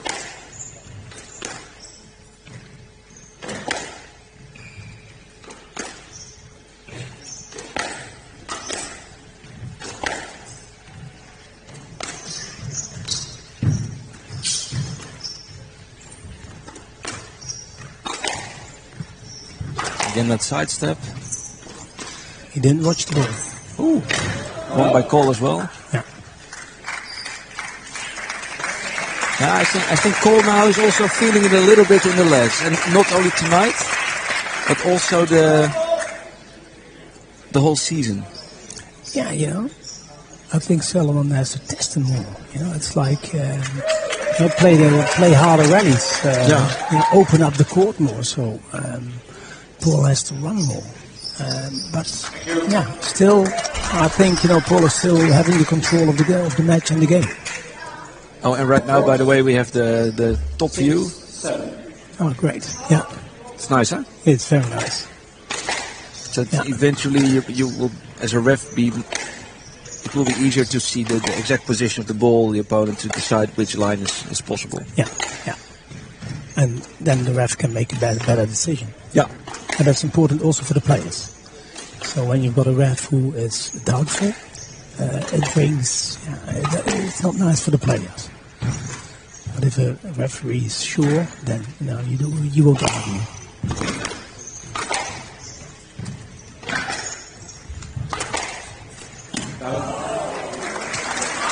Yeah. First and fourth, I think. First and fourth. I think so. Yeah, but that was easy. For me, I'm like a mediocre squash player, but it's hard to me to judge a guy like this. But his armor seems a little bit dented. That could be.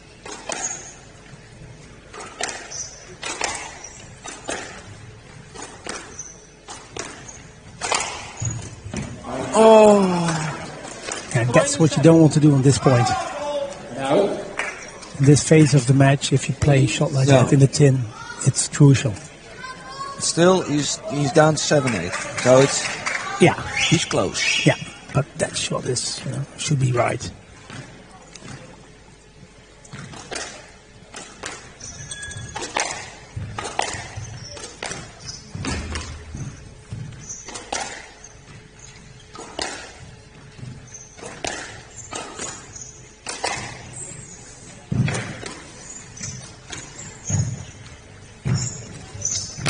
Oh, and again a drop shot so tight to that wall, it's like glue.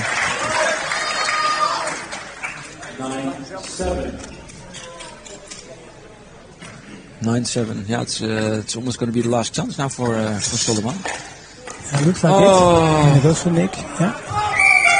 10-7. And Paul already saw it coming. You see, it was already going there.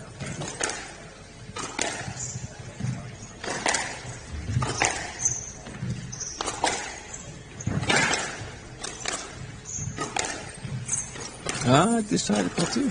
That's good. Otherwise, it was no lead. So that's good.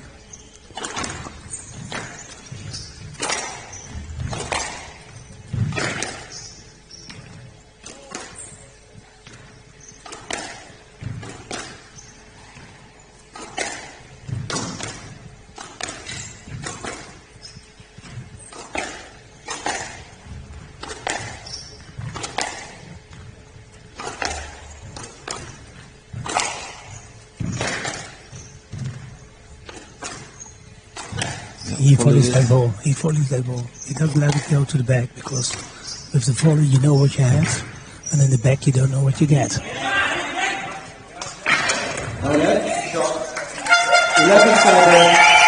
First argument, brilliant serve. 11-5. Tough decision to make on match ball. No let. It's a tough decision. He was going for the right corner, but yeah. Okay, well, Eric, I'm going to very quickly thank you, but we're going to head over to Marijn. It was a pleasure to have you. An honor as the last champion of Frans Otten. So I enjoy the rest of the evening. Yes, thank you. Everybody at home, we will be back for the next match. And I hope Frans Otten is going to win. The second time. We both do. Yeah, okay, thank you. Thank you. Right. Paul, you have a word for me, please. Ik weet dat je al geruime tijd in Nederland woont. Dat je getrouwd bent met een Nederlands sprekende vrouw. Dus wij kunnen het interview gewoon in het Nederlands doen, toch? No problem for you, Dutch.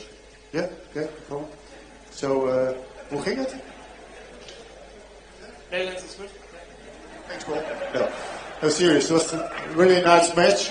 I think the people enjoyed your playing. You're going for every ball. You're diving even in the Eredivisie. So, what was the break? You okay? Oh. Yeah, big one. Maybe some ice somewhere. So, Paul, now we even. One all. Because of you. Was it difficult to play Yusuf again? Yeah, definitely. I'm pretty cooked from last week, so just had to get up mentally for my club. Very happy. Hopefully Jonah can come back. This guys support me all year round, so I couldn't turn up for them on the bigger stage. Well, we really appreciate you playing for Meersquash a long time already, especially I think thanks to Tommy about that. So next year you're playing for Meersquash again? Yeah, definitely. They put my big ugly face on the wall, so I can't really leave now. I know it's my home club, so I won't be going anywhere anytime. Thank you very much. Big more applause for Paul Go!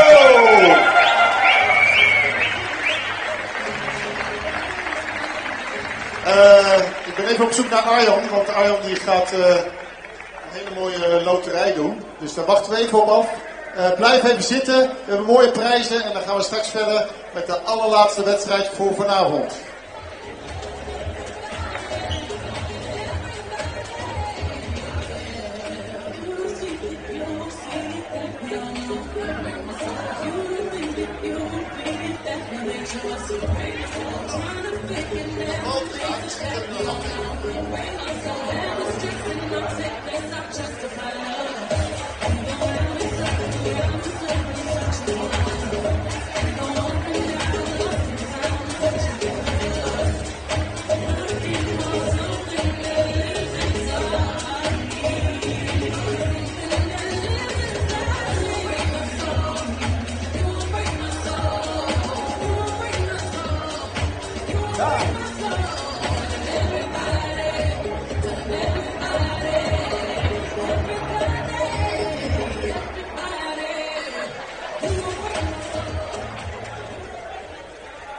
Die zit helemaal in de groove, dat is supergoed.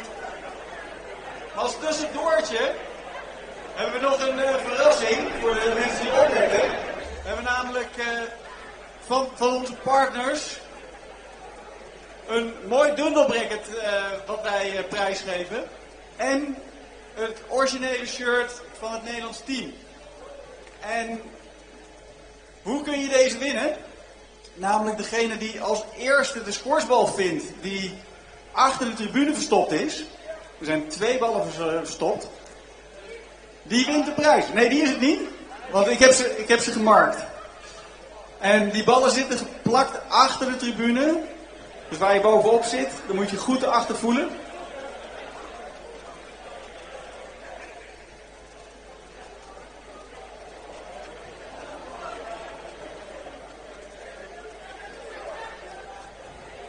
We weten dat het lastig is, maar het is echt mogelijk.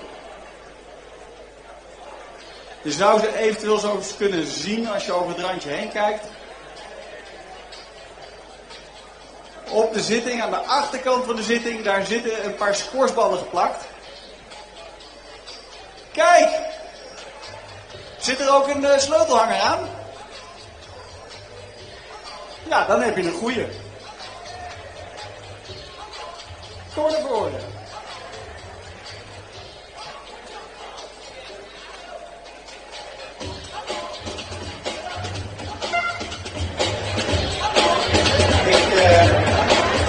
Wil je van harte feliciteren? Hoe heet je? Anna. Anna, gefeliciteerd. Je bent winnaar van de prijs. Nou had ik gezegd, de eerste die wint het racket. Maar dit is toevallig een dames shirt van het Nederlands team. Dus je mag kiezen. Dan is het racket voor jou. Anna, gefeliciteerd.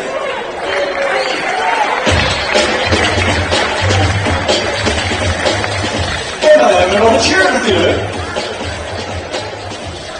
Zo ongeveer daar achterin. Jullie hebben dat gele petje. Ja? Nou, ik zou het een gokje doen. Nee, hij heeft niet gewonnen, ik krijg niet wel. Je moet wel de bal vinden.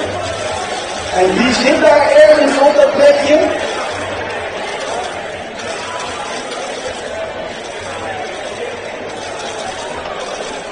Iets meer achter je. Iets meer achter.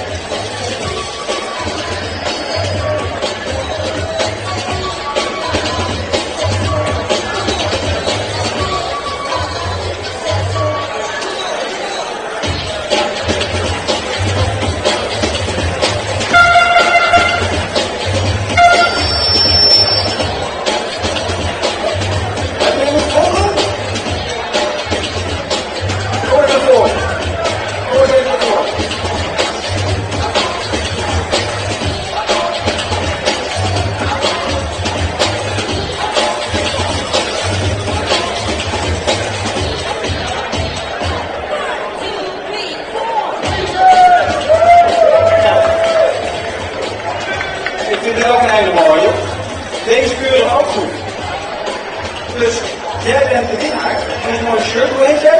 Sophie.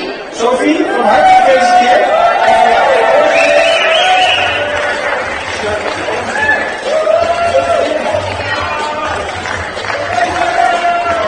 En veel plezier met de volgende wedstrijd.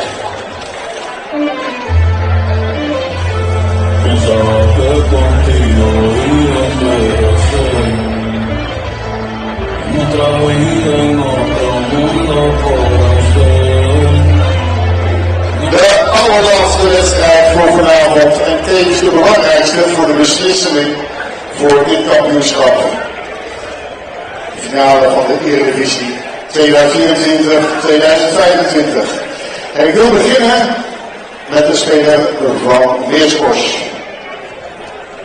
Deze jongen, 19 jaar, huidige wereldranking is 27, is ook tevens zijn hoogste ranking sinds juli. Was in 2024 Europees kampioen onder 19. En was afgelopen maand de sensatie op de British Open, waarbij hij bijna in de tweede ronde won van de nummer 1 van de wereld, moest houden. En dat na 2-1 voorsprong. Een heel groot applaus voor de nummer 2 van Meerschors, Bryant.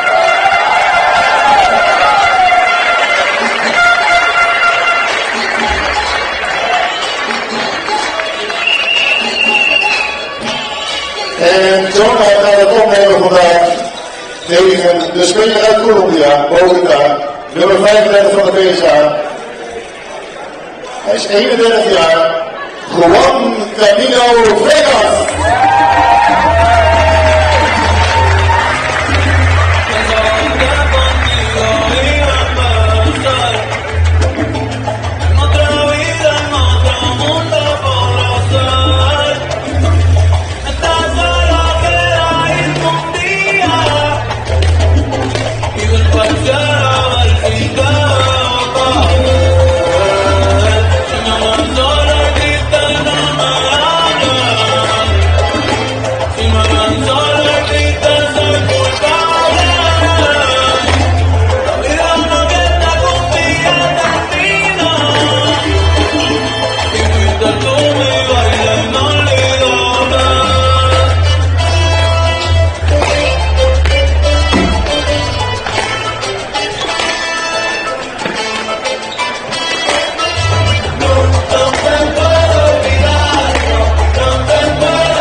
final second string match.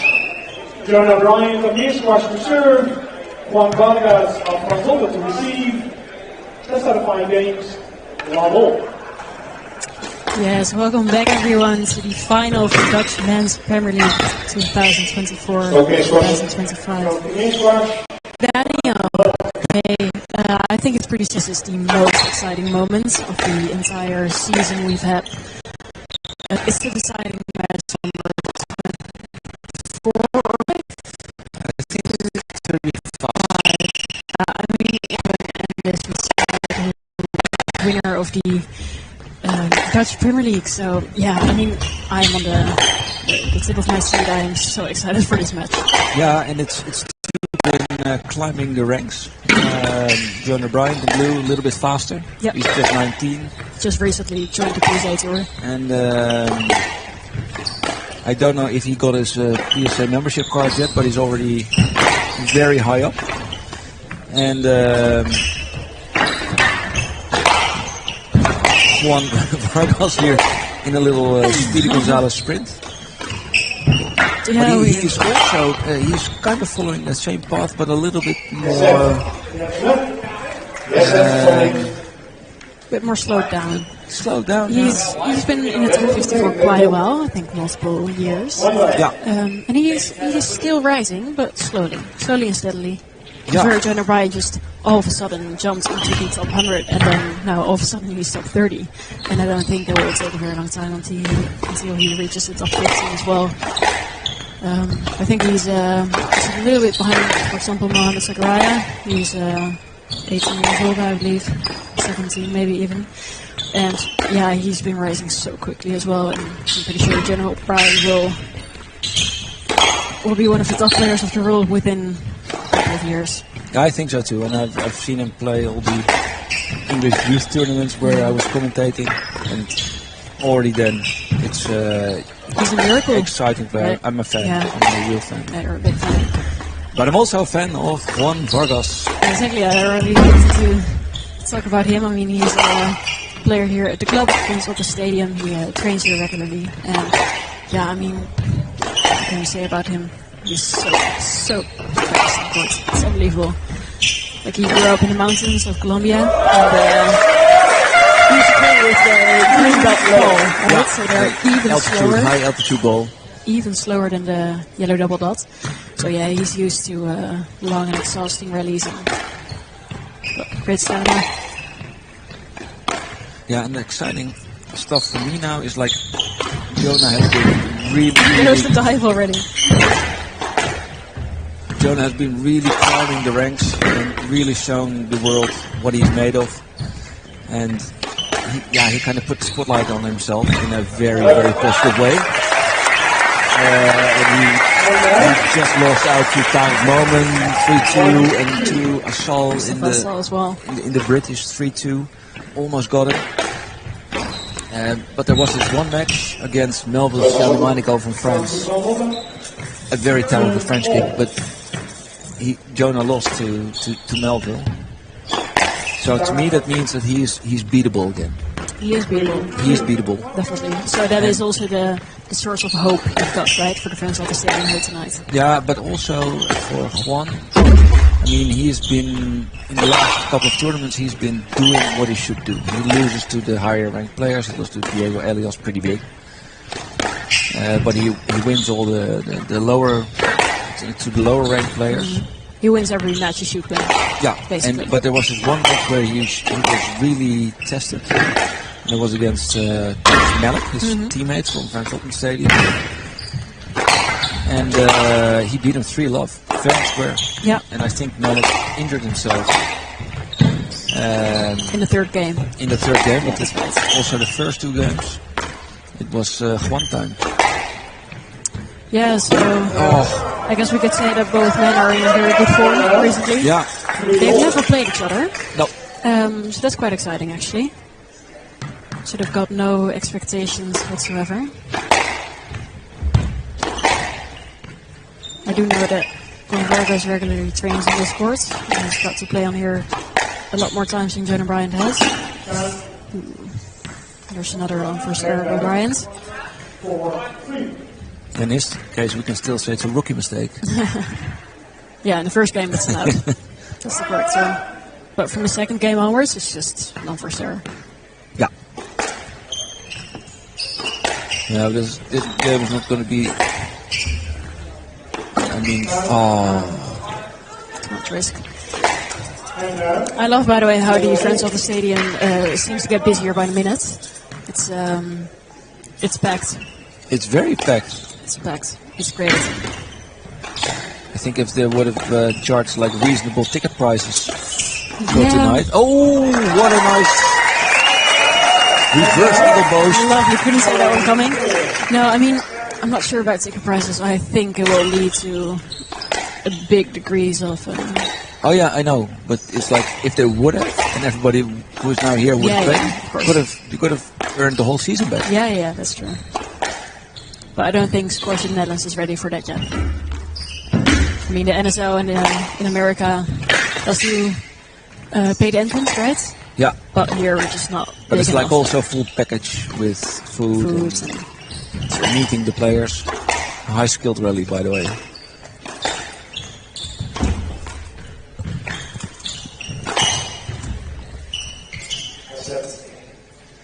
Yes, left.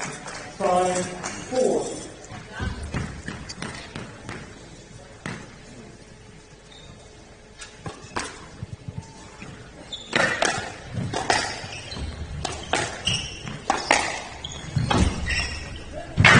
Oh, nice. Ooh. Some great defending squash here by Vargas.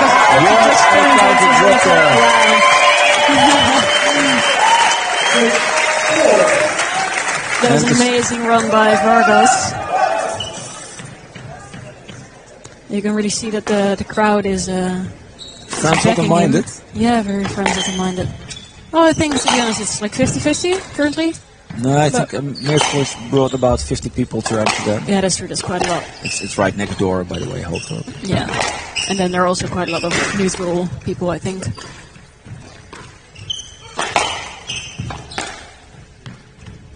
Yeah, the Dutch Federation people. Yeah. Side hitting along the backhand side. Who thought he was going to go for a ball behind his back.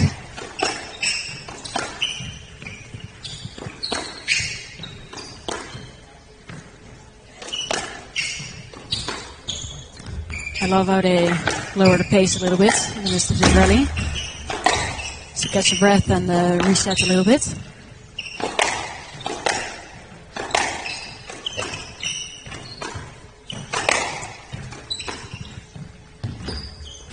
So using the height on the front wall pretty well to find that depth.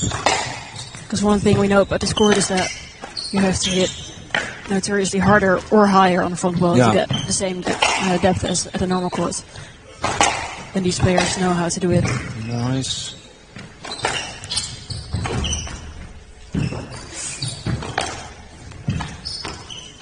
Gonna be a big celebration from whoever wins this rally. Jeez. Oh, that's a shame.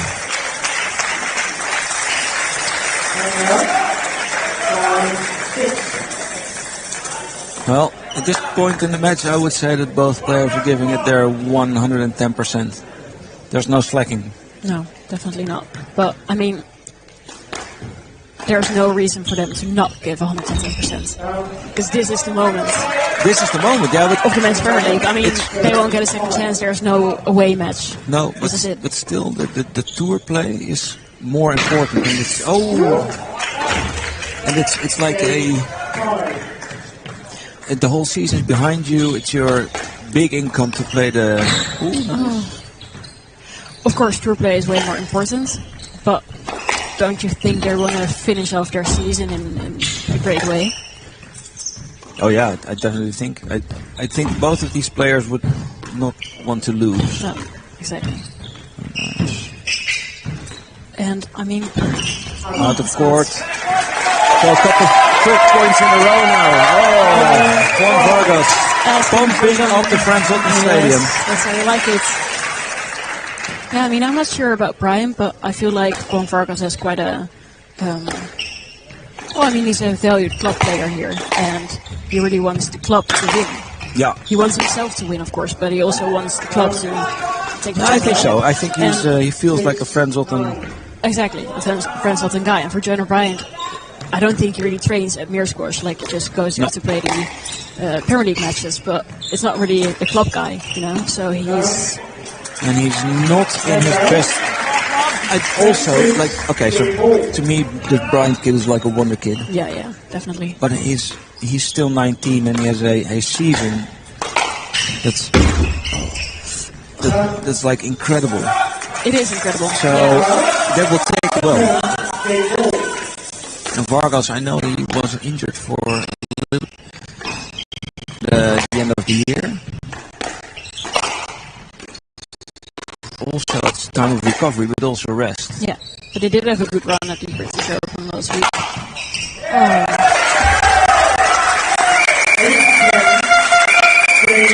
Bryant slowly coming back.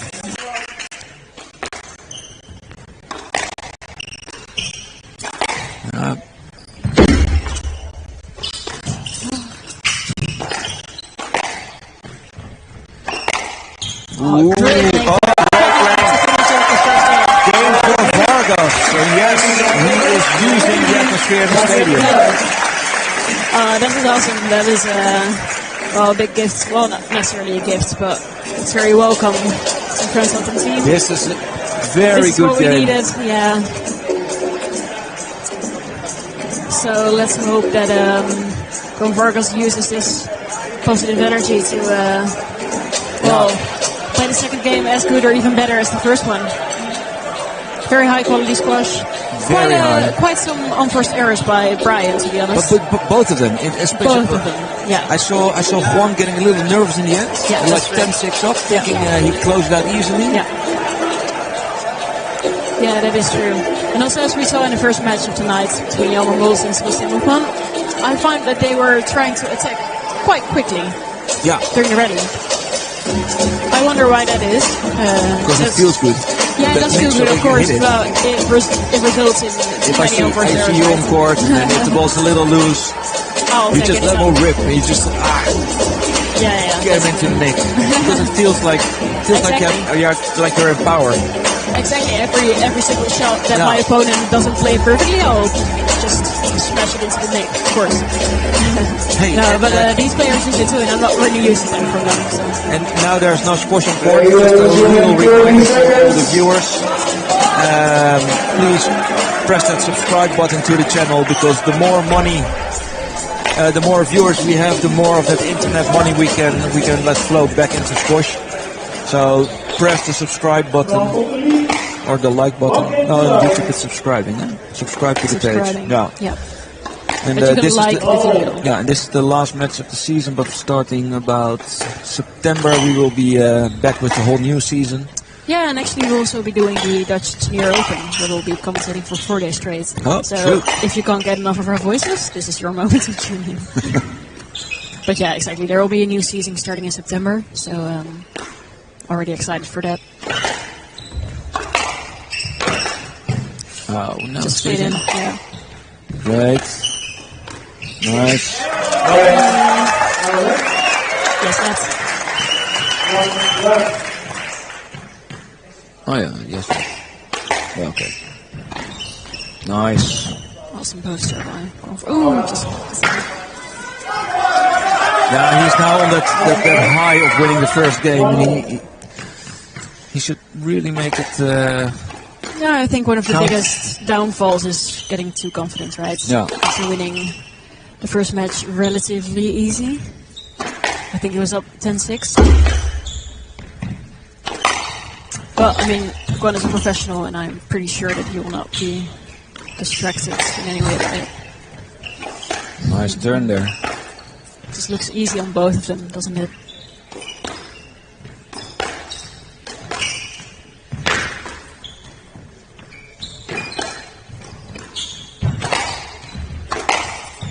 A little bit hard, a little bit overhit. Nice.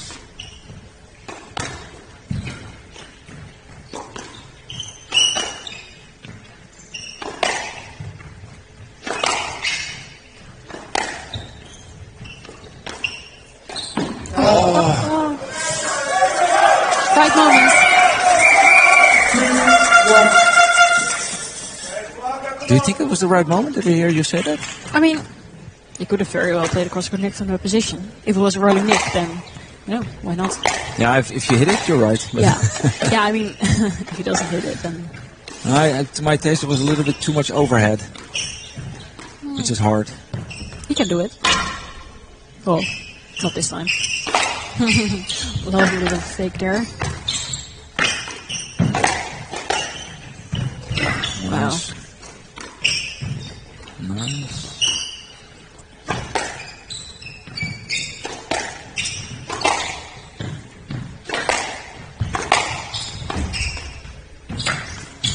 Oh, great. Oh. Wow. Oh! What a way to finish it off. Great hold. Lovely shot there. Yeah, you waited for so long to play that crossbar drop shot.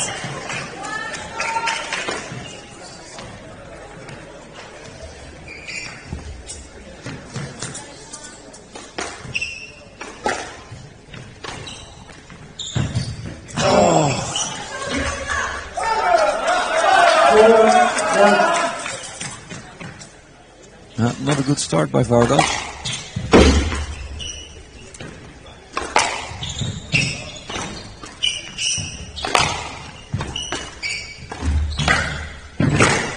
Yeah, that's good. Hurt his legs. And once again. Yeah, Jonas really on the pursuit this rally. Turning a lot and great rally by Vargas.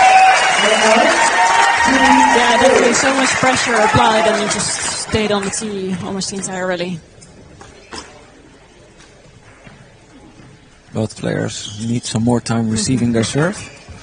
Okay.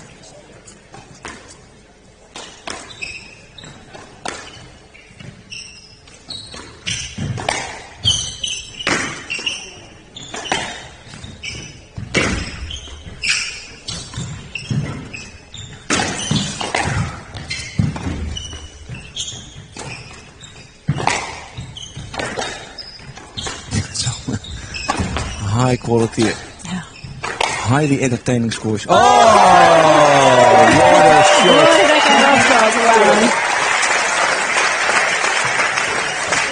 Amazing attacking way to finish off already by Vargas. Must have given him some confidence.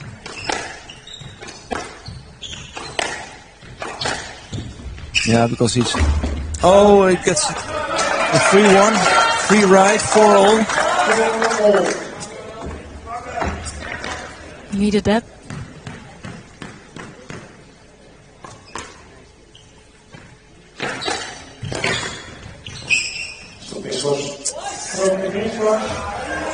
I mean, he tried everything he could to get out of the way. Hand out, fine. Expect you afterwards. Fine. Dus ook de meest was dat de decision penalties.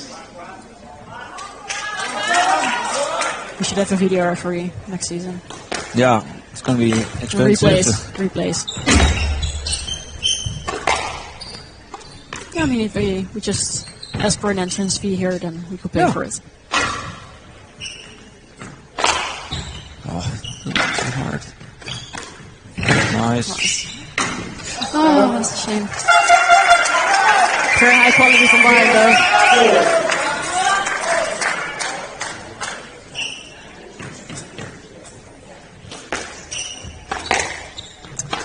I love, by the way, how both players know how to use the height of the front wall really well. Both of them are not really wanting to hit excessively hard every single time. Like, some of their lengths are just very, very medium pace around the service line. It really brings some rest and peace into the game. So a moment for them to take a breath, reset a little bit.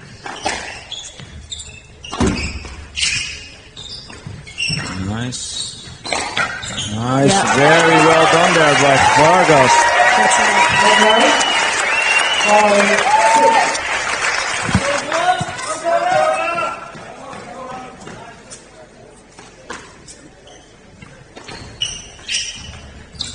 Oh! Question. Idea was great. Sorry? The idea was great. Yeah. Lovely hold. Bit of a fake. But the team was just a bit too high.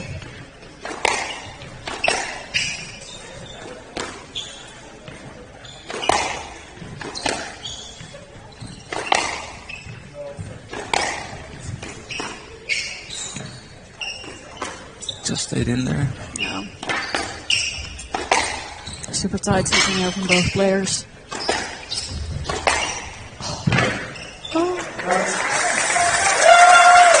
8-5. Nah, that's not good. Not good for Juan Vargas. But it is for John Bryant. Anything's possible. Important point now. Well, for Juan it's going to be like only important points in a row now. It's going to be a stroke. Okay, that's a good start. Yeah, it's a good one. Cheap point.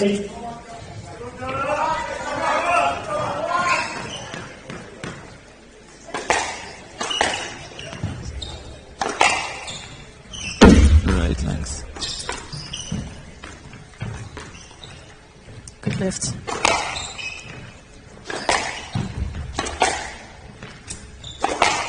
Oh.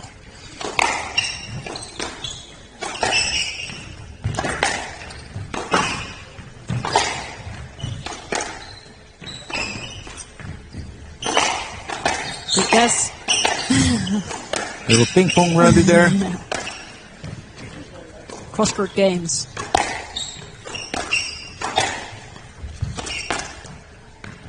And Jonah trying to bring some breath into the rally. I was trying to it's not applicable to the rally anymore.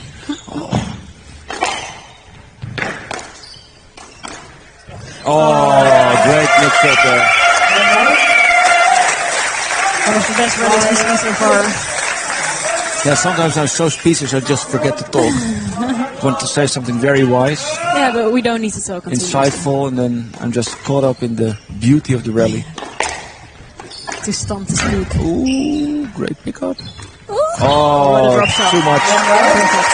7-9, 7-9, within range. 1 cheap point for Vargas. Should be enough.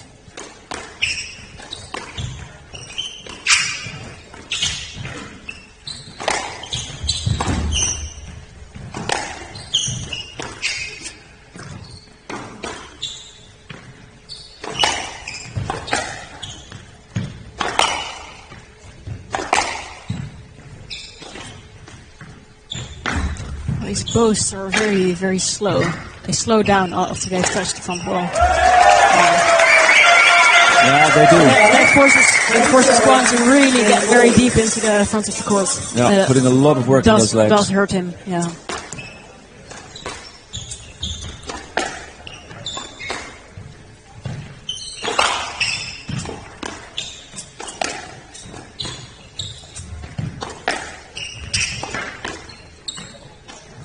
Oh, very nice. Yeah, very composed by Bryant. Yeah. He kept the school after the first game. He stepped up his game for sure. He was very well ahead the whole game. And he also just got some nice tricks up his sleeve, like the cross-court drop shots and yeah, some holds we've seen. Yeah. Quite amazing to watch, to be honest. It scores even 1-0, so it could really go either way, Daniel. It can go either way, and I'm looking to see, like Jonah's playing very good this game, and you see Vargas putting a lot of work in those legs. But you can also see that Jonah at some points, his turning seems a bit slow. He needs a lot of effort to turn from left to right if he's not fully focused. Yeah, I mean, I wouldn't call it slow. No, it's like he can do further. His turning circle seems a little bit too wide sometimes. He can do better. Which makes me think that he is also vulnerable at some points of the game. Well, of course he is, like you said in the beginning. He's not unbeatable.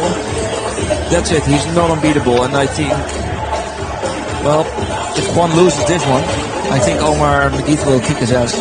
So that's also something he's probably not looking forward to. Exactly. So he just only has one option, and that's winning this third game. Well, it's good for the excitement that Jonah won his second game. Now it's 1-1. And this will be first time tonight, Mike, that we're going to play the prediction game. No. After the third game. Yeah, but then we have a 2-1. Now it's 1-0. Fine. I mean,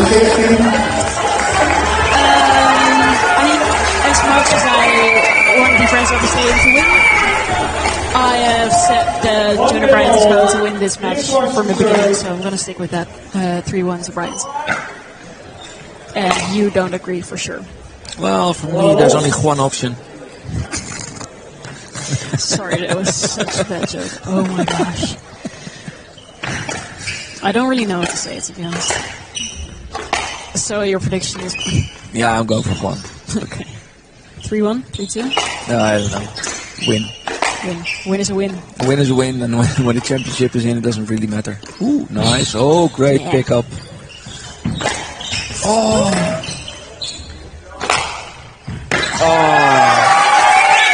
Yeah, now the Beersport crowd is waking up. Yeah, but I mean, Jonah was really on top of every single ball in his first rally. The photographer was walking there. Distracting Guan.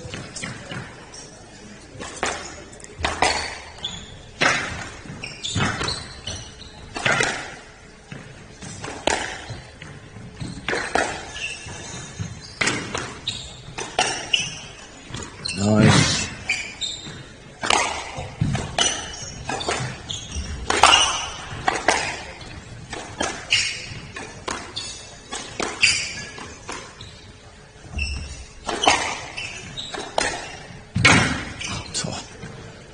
Incredible pickup there by Bryant.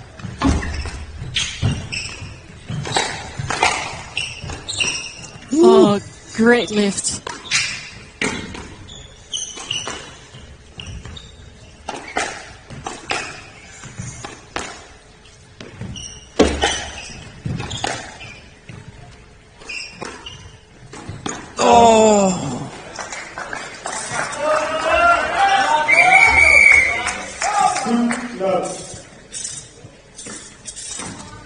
I'm like tensed all over for this game.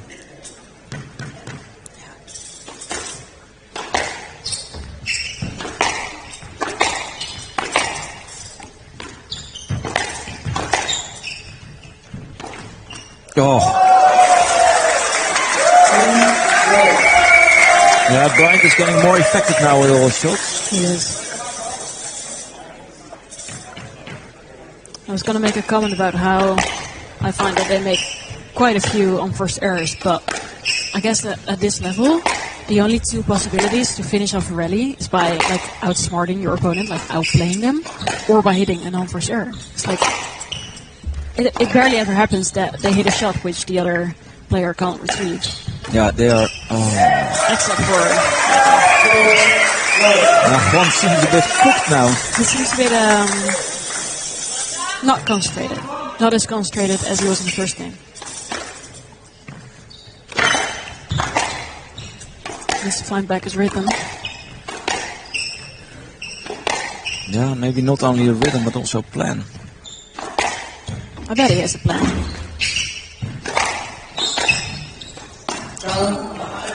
Oh, to be honest, so far it seems like his plan is leading the team as many times in a row as possible.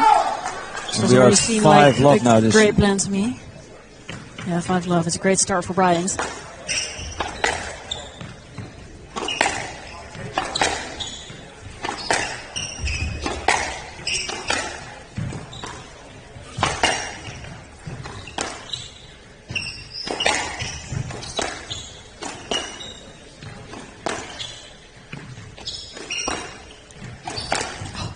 Oh, that's nice. It sounded down to me.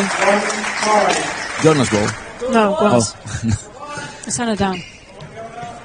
I didn't hear it. But it could be.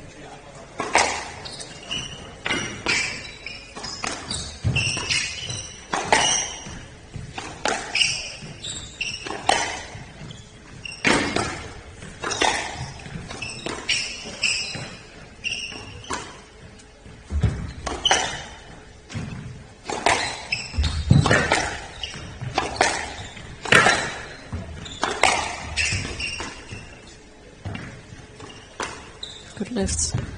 Oh, yeah. Oh my god, man. So fast. Both of them. On the volley. Oh! Why not? Why not?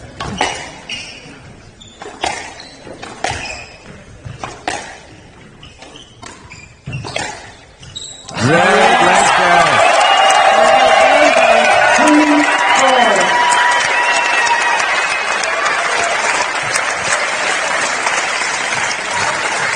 Standing ovation from Hoffman trying to bring some atmosphere, which really is working because the crowd is going quite crazy.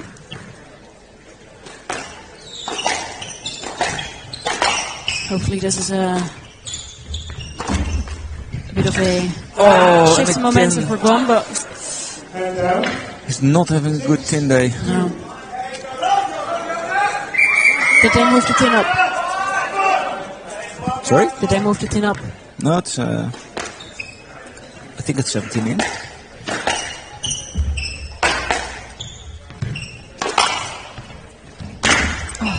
Great length there with Bryant.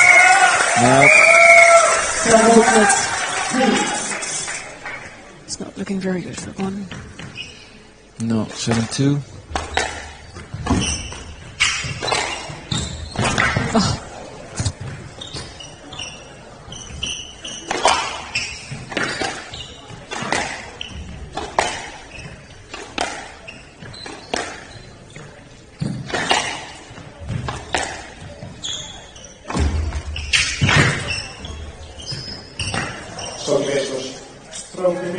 Unlucky.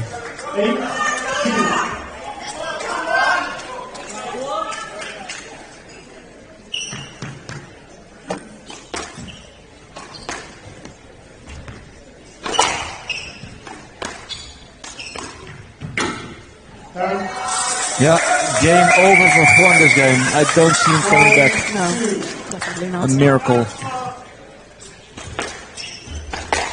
I think he should save some energy for the last games. Yeah, I think so too. Because this is not going to happen anymore anyway. Well, I mean, never say never, but the gap's pretty big. Oh.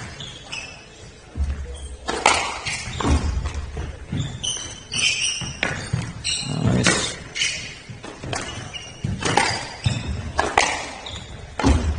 Oh, great post.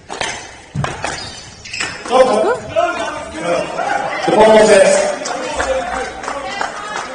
So good. Yeah, but Juan finished it off as well. Yeah, that's true. I don't know how you should evaluate that, but I mean, the referee shouted "not up" before Juan hit that shot. yeah, that's true. Time was off, but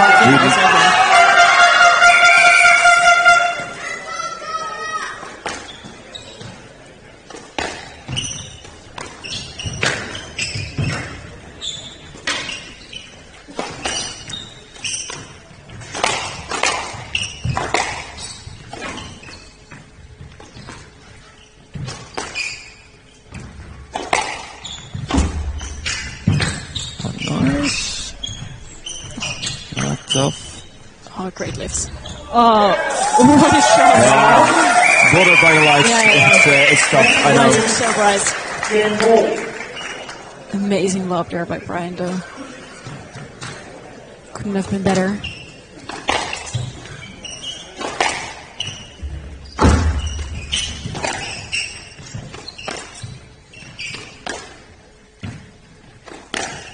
Nice. Well, at least Gon is fighting until the very end. He's not giving up this game.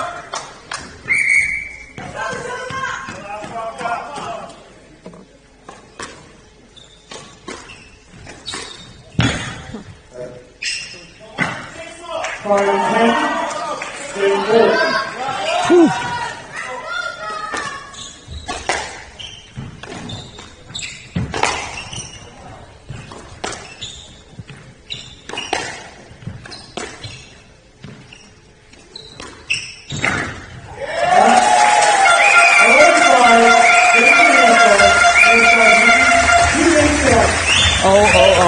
Miracle time, Meike. We need a miracle now. We do really need for it. Frans Otten Stadium. Yeah, this is literally the last chance for Guan and the Frans Otten Stadium to claim the title of the season. Meerschoort is leading in this final game match. I'm very curious to see what he's going to come up with, because he's got to do something, right? Jonah's definitely playing a lot better than in the first game. He seems to get better by the second. More steady. He's very steady. Very steady. A lot less errors. Not less errors than Bryant. No, I mean Bryant makes a lot less errors. Yeah, definitely. Yeah, Guan's just made a many too few in this. A few too many in this third game. It's been his downfall. It's yeah. Are you sticking with your prediction? I have to. Okay. I have to, Mike. But that's a brave decision. Yeah, but I always contradict what my guest says. I know. Or my favorite colleague. Thank you. My favorite assistant. Not your assistant. Definitely not. Colleague, I meant colleague. Okay, that's better. So I like the contradiction in predictions. Okay, well, me too. So I'm glad I got to pick first. But if you were the one to pick first, then you would have. 30 seconds. Definitely.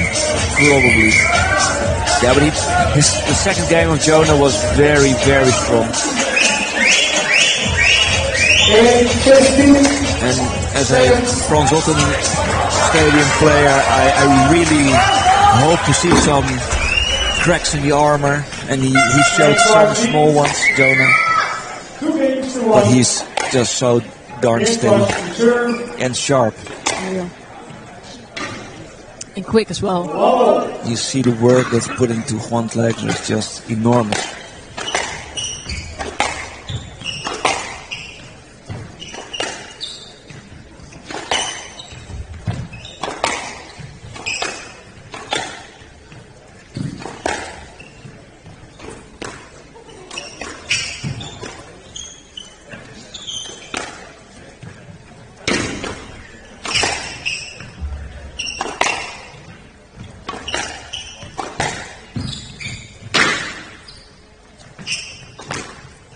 Nice one. Beautiful. Perfect second bounce right into the side wall.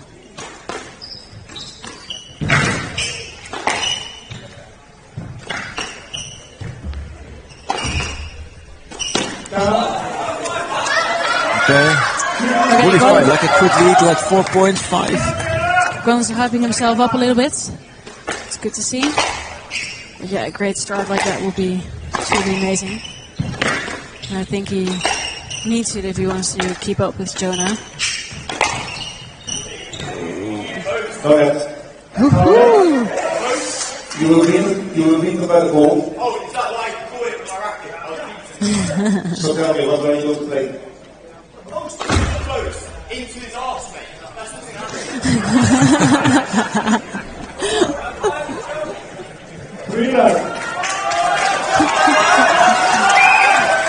Will we get demonetized for this? Sorry? Will we get demonetized for this? I hope not.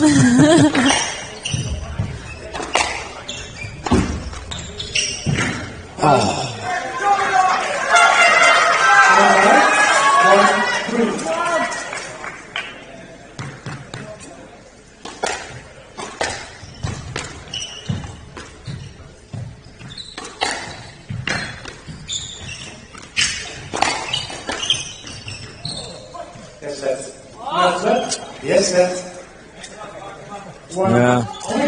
Guan likes to play those shots through the middle after a back and drop shot from Bryant. Sorry? Guan really likes those shots through the middle after a back and drop shot from Bryant. He's played them, quite a few times now.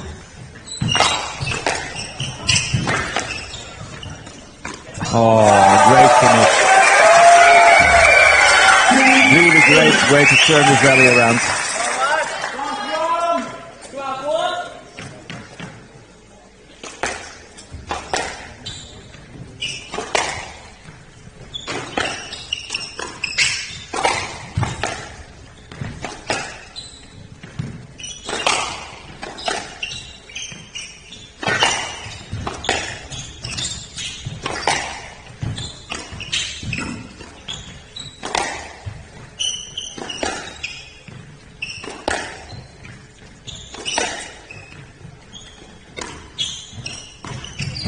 Oh, that was so sharp.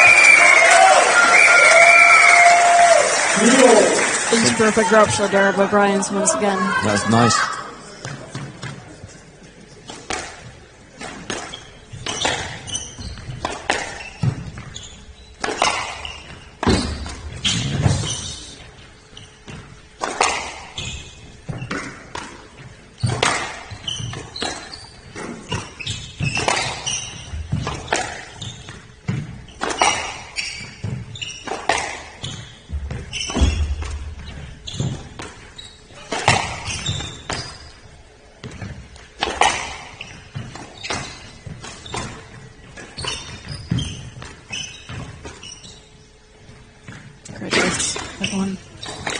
Oh, what a shot. Perfect execution. Second bounce in the nick. Wow. Impossible to retrieve. 4-3.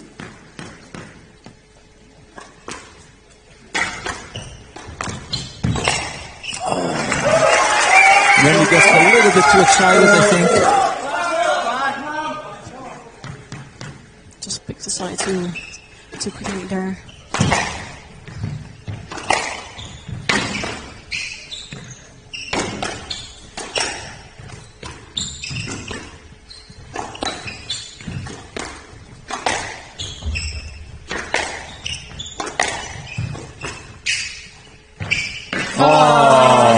Lucky back, Nick. And that's what you need in this phase of the match. Could be the last game. It's a little present.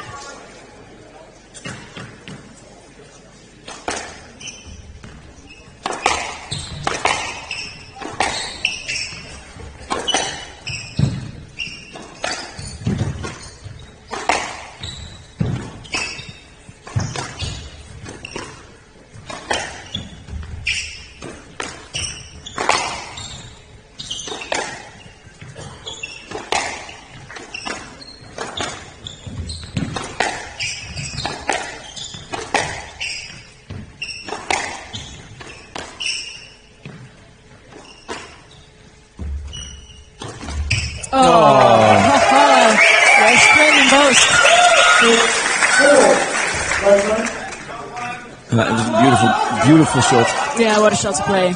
But he is now 2 points away, so I'm not too enthusiastic about it actually. So much risk.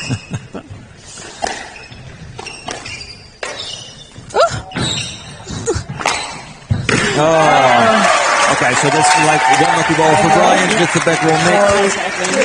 One lucky hit back, so that score has been squared. But he did anticipate on the following up very well, Yeah. I think. So he went onto the counter drop shot from Bryant so quickly.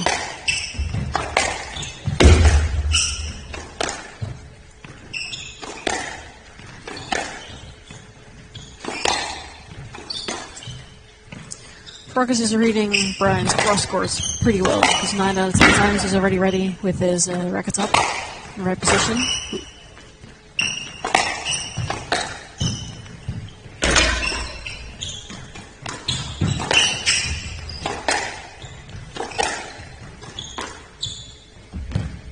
Now get some air into the rally.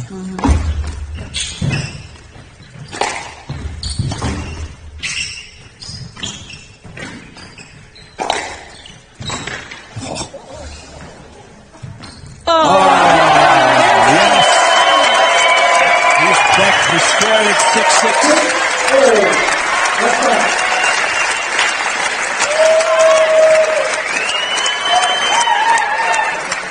Now some good rallies now, but there's a difference between like catching up and taking the lead. Now it's going to be tough for Juan. Not impossible. That's a shame.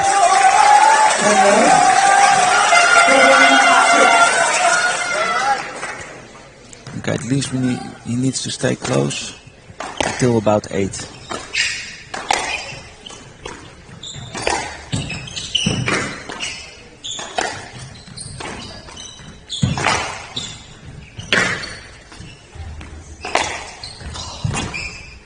More opportunity. Great build. pressure here by Vargas. Yeah, pressure on Jonah now. Volley.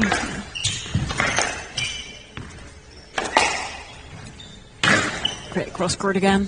Opportunity. Oh, yes. He was kicking Jonah's ass all around the court.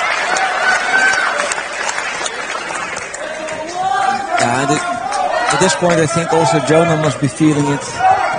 He's being sent around the court from left to right.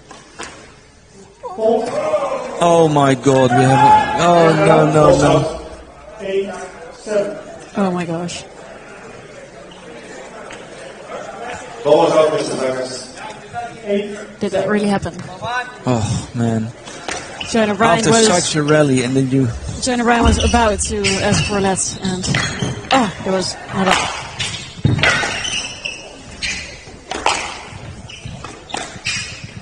I must say, I saw it as a double bounce as well. Yeah.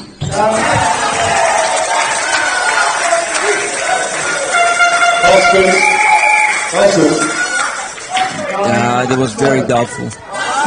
Very doubtful. But this was a very important moment.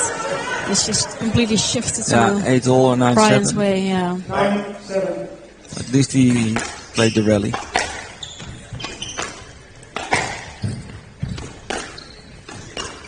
And Vargas needs to win at this point. Yes, sir. Yeah. I agree. You have a very premature swing, blocking his way out. Yes, sir. 9-7. It's a good decision.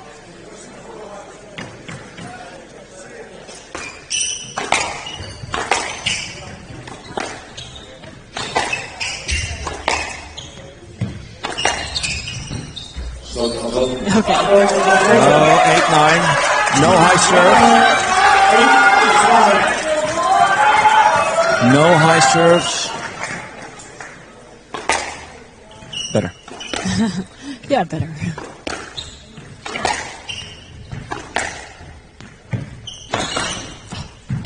Oh, Juan, why? I should have just played cross-court. Oh, that was... Yeah.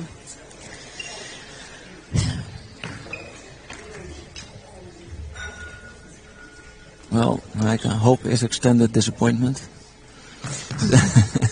I really hope that we would have won. Quite stressed, to be honest, at the moment. Okay, go. 9-10.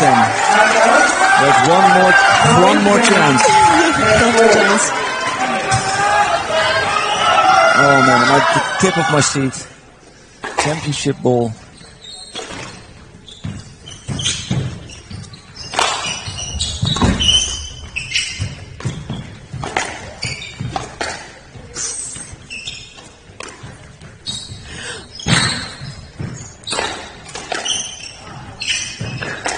Juan's really giving it everything now. As he should. Oh, man. Yes, sir. Yes, sir. The ball was behind him. One championship ball remaining for Jonah Bryant.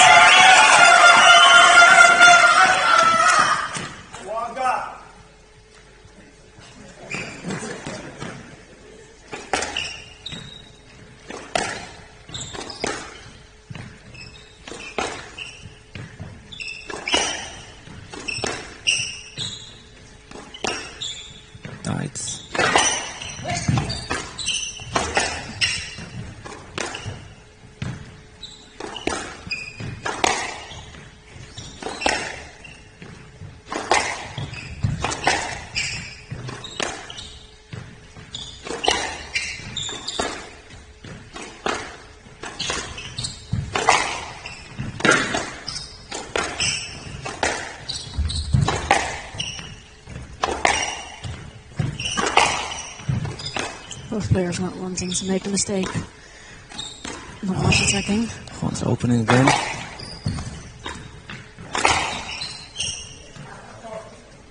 Yes, sir.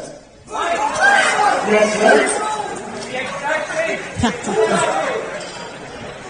The crowd's got mixed feelings about that one. Yes, that's Heineken. Oh my god, my god, my god. I am pretty nervous right now, Daniel. I can't get any words out of my mouth. Me neither.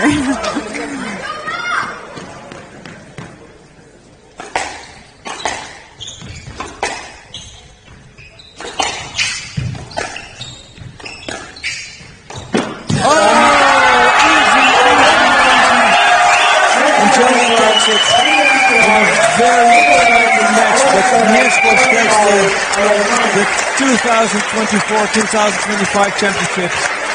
Michael, I thank you very much for this whole season. Yeah, thank you, Daniel. We're going to go away because there will be stuff happening on court, but thanks for the season, thanks Sander, thanks Howie, thanks Niels. Congratulations to Meer Squash. Congratulations to Meer Squash, and thanks everybody, hope to see you next time. And goodbye.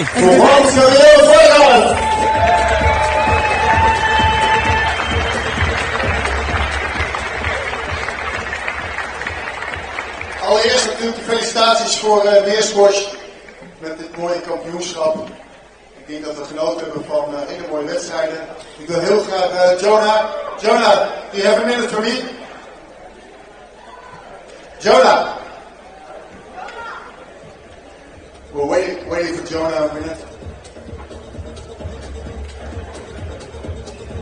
En als jullie alsjeblieft blijven zitten, we gaan straks na het interview met Jonah uiteraard de schaal uitreiken voor het kampioenschap. Dus blijf alsjeblieft zitten. Jonah, thanks.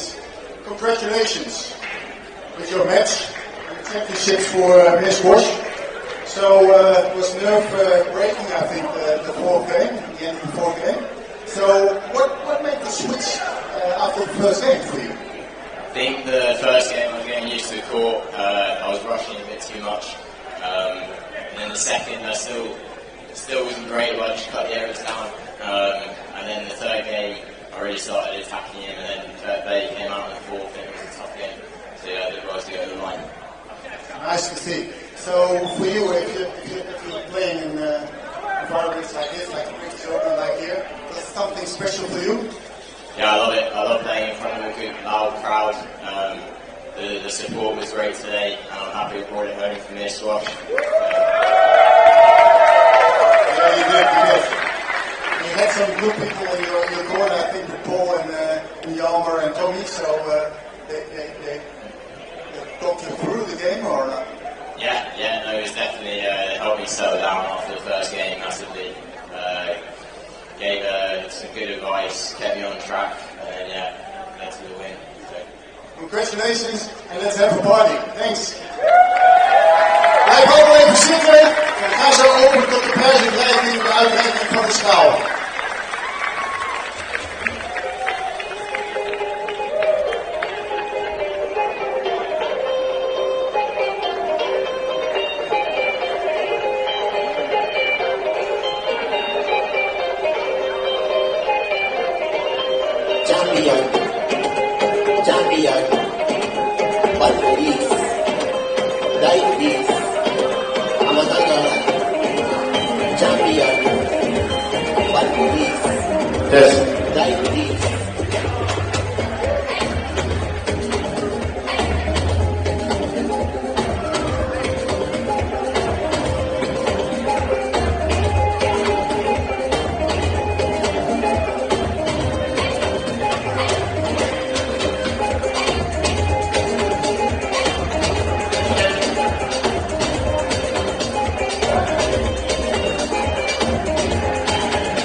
Beste mensen, wij zijn er klaar voor.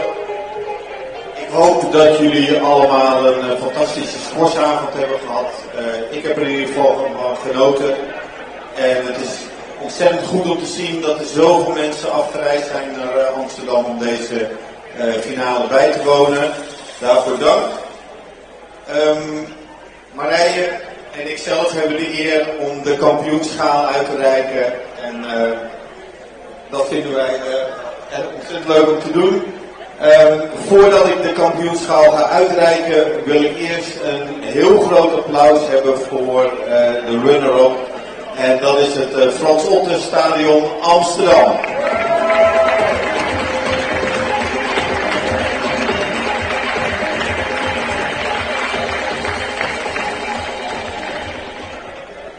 Dan is het nu tijd voor de schaal en ik wil als eerste naar voren hebben de teammanager van Meerschors Ruud en de gelegenheidscoach Tommy Bedde.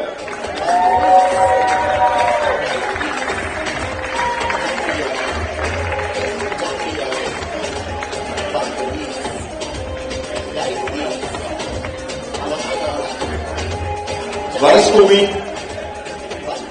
Tommy komt niet.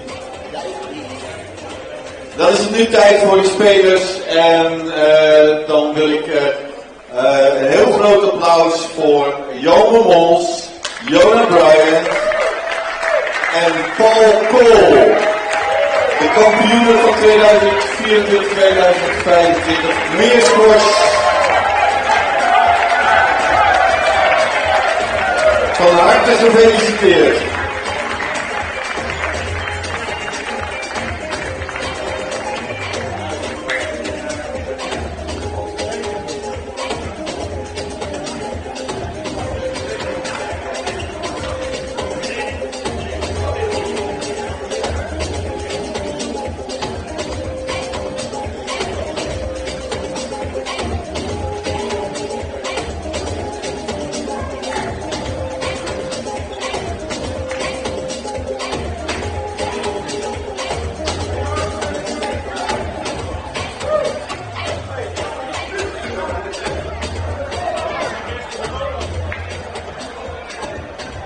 Een foto van de kampioenen.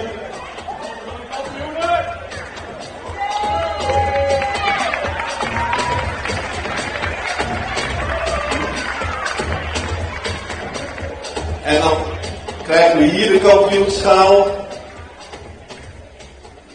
En mag ik er eenmaal een heel groot applaus voor onze kampioenen, Meerschors.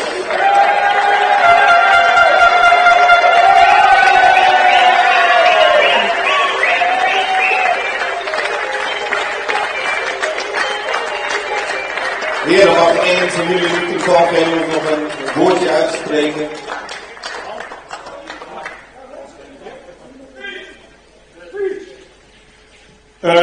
Dank jullie wel voor de aanwezigheid. Geweldig gespeeld. Het was nerve-wracking. Sweat. En ik ben vooral blij dat Erik Kooijman, de founder van onze club, oprichter, oud-eigenaar, dat hij er ook nog bij is. Dat super gaaf. En we hebben dit team mogelijk gemaakt door onze sponsoren Dunlop, Osaka, Heineken, Het, Bloedrace. Altijd lastig dit. En nog veel andere. Ik ben super trots dat we hier binnen het Frans Otten Stadion in het centrum zelf het team hebben kunnen verslaan. Met deze geweldige spelers. Ik hoop dat Paul zijn elleboog nog kan repareren voor de komende wedstrijden. Maar super trots op dit team, jongens. Nog één keer applaus. Dankjewel. Daar rest mij jullie nog een goede terugreis toe te wensen. Maar voordat jullie naar huis gaan, neem lekker nog even een drankje boven in de kantine. En Meerschors wens ik vanavond een ontzettend leuk feestje toe. Dank jullie wel.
Bryant.